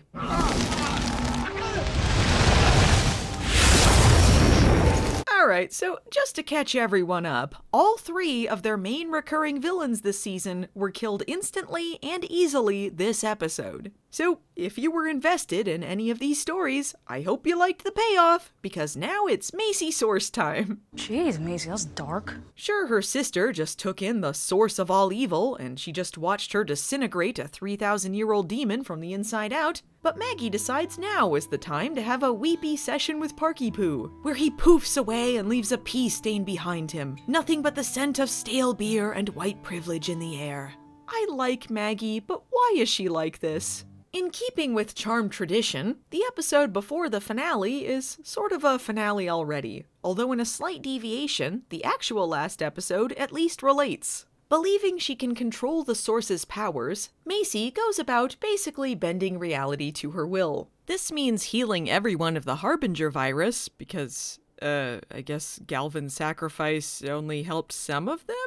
And bringing back Galvin, and he's more boring than ever. Yo, that is wild. Meanwhile, Maggie and Mel get a good night's sleep and drink tea or something. Harry, on the other hand, kind of gives a shit. There will be dire consequences for raising the dead, says the guy who is resurrected from the dead, and who will die and be resurrected at least 3 more times during the course of the series. Mel says Macy shouldn't have taken away Galvin's choice to sacrifice himself. And Macy rightly points out that Mel completely rewrote Nico's life without asking for her consent. But Macy is acting really suspicious and drunk with power. So naturally, Maggie and Mel make fixing this situation their top priority. I have Pilates, and I gotta go to work. You know, normally when a show has a main character become a being with godlike power on a path that's doomed to destruction, the other main characters act with some urgency and thought. But not Charmed. Everyone just sort of tiptoes around Macy, like it's that Twilight Zone episode where the boy turns the guy into the Jack-in-the-Box. Oh, there, that's better. It's good that you made that awful thing. Macy. It's real good. And speaking of strange tonal dissonance, remember Parker's tearful goodbye, full of guilt and anguish over nearly becoming the Source and harming the people he loves? Fearful he's dangerous now and therefore has to leave for their own good? Yeah, forget about that. He and Maggie are just having a normal conversation now, for some reason. Whoa, it's weird inheriting your dad's stuff when he was a demon overlord, am I right? You know that thing where your demon dad dies and you inherit all of his torture tools? The man had a thing for ball gags. Haha, you nearly became the source of all evil, and you were being tormented, and you lost your whole family, and the first thing you do is go pick up your dad's ball gags. Classic Parker. Maggie does ask Parker about her sister being the source now, and they have a super cash conversation about it. I guess the source might mess someone up. I don't know, I never thought about it that much. Me, the guy whose plot the whole season has been fighting my demon side so I won't become the source of all evil. Maggie and Parker are even having cutesy laughs about Sleeper Agent Lucy. What the fuck is happening with the mood here? I'd say that was more of a chortle.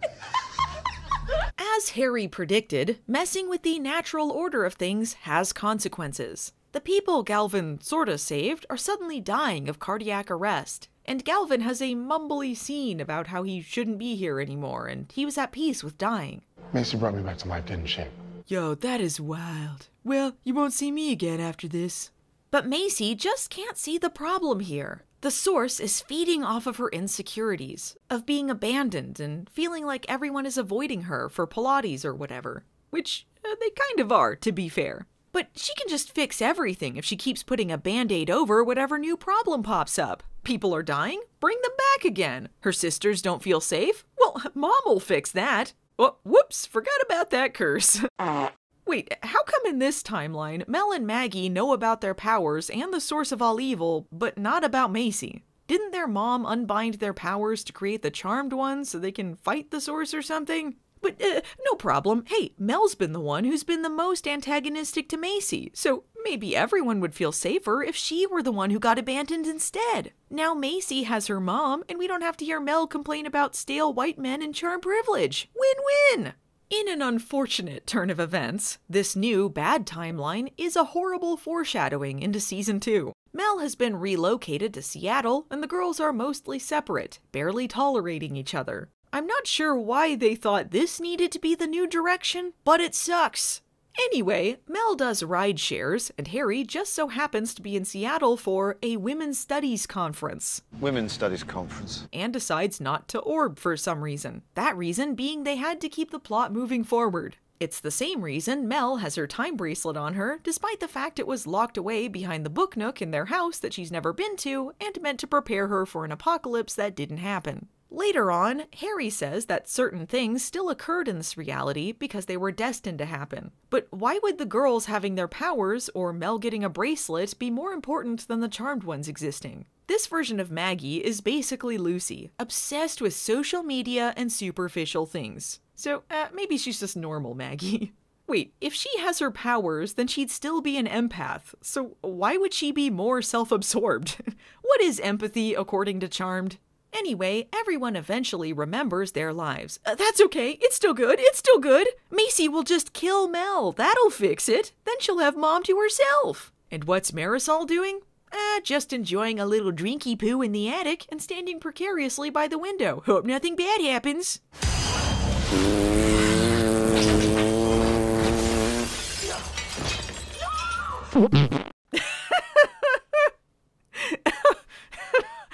Okay, now that's just silly.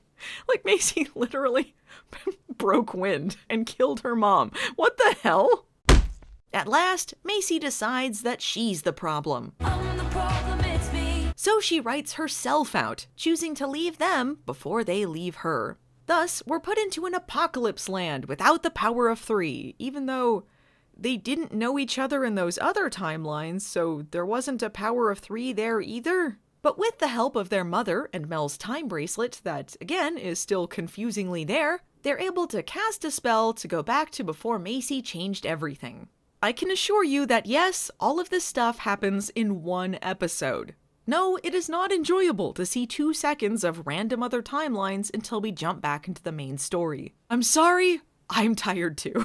God, I almost forgot all that happened. Thus, we've come back around to where we left off, and Macy gets her goodwill hunting moment. Her sisters love her no matter how much wind she breaks at them. It's not her fault! Macy lets go of her hurt, they put the source into a pendant, and they all, get married at their mother's grave. Maggie gets a second tearful goodbye with Parker because we apparently needed that. He promises he'll come back, and boy will he make good on that promise. Mel has her own goodbye with Nico, deciding she should let her go rather than upset the cosmic balance again. Wait, she's going to not upset the cosmic balance by leaving the cosmic balance upset? And they only reverse time to the point after Macy had already cured Nico of this thing that was killing her, don't worry about it, but before she brought Galvin back, so why is that part of reality okay to alter? Plus, Nico heavily implied that she was unhappy with her fiancé, so Mel is just gonna let those two stay together in this new history she made?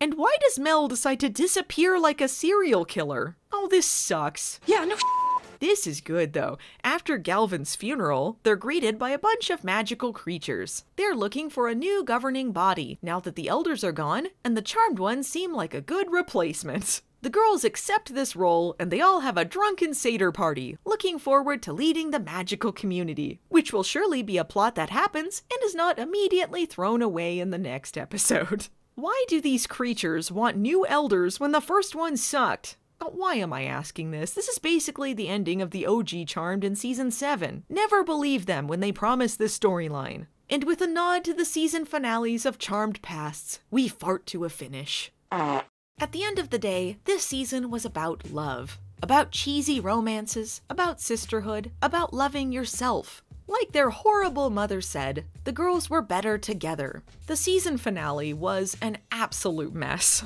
but I liked the theme and found the idea more appealing than fighting Source Parker. I just wish they'd given the concept time to breathe and followed through with the promises they set up. And that's my biggest issue with this season. It's just way too much happening and not enough time to develop any of it. Many of their plot points go by so fast that it's hard to see if they even mattered. I really want to take the time to thank the Charmed Wiki for keeping track of a lot of this, because I would have been in deep trouble without it. Anyway, I've gone into great detail about my problems, but I will say in favor of Season 1, it was at least fun. Even the bad decisions were amusing in some way, and more often than not, I still liked the characters. I was interested to see where the show would go from here, once they figured out their pacing problems and ironed out some of their more glaring issues. But unfortunately, it just got worse. Much worse. Thanks for joining me on this long journey, folks, and I'll see you around for Season 2. True to Charmed, it's going to be a mess.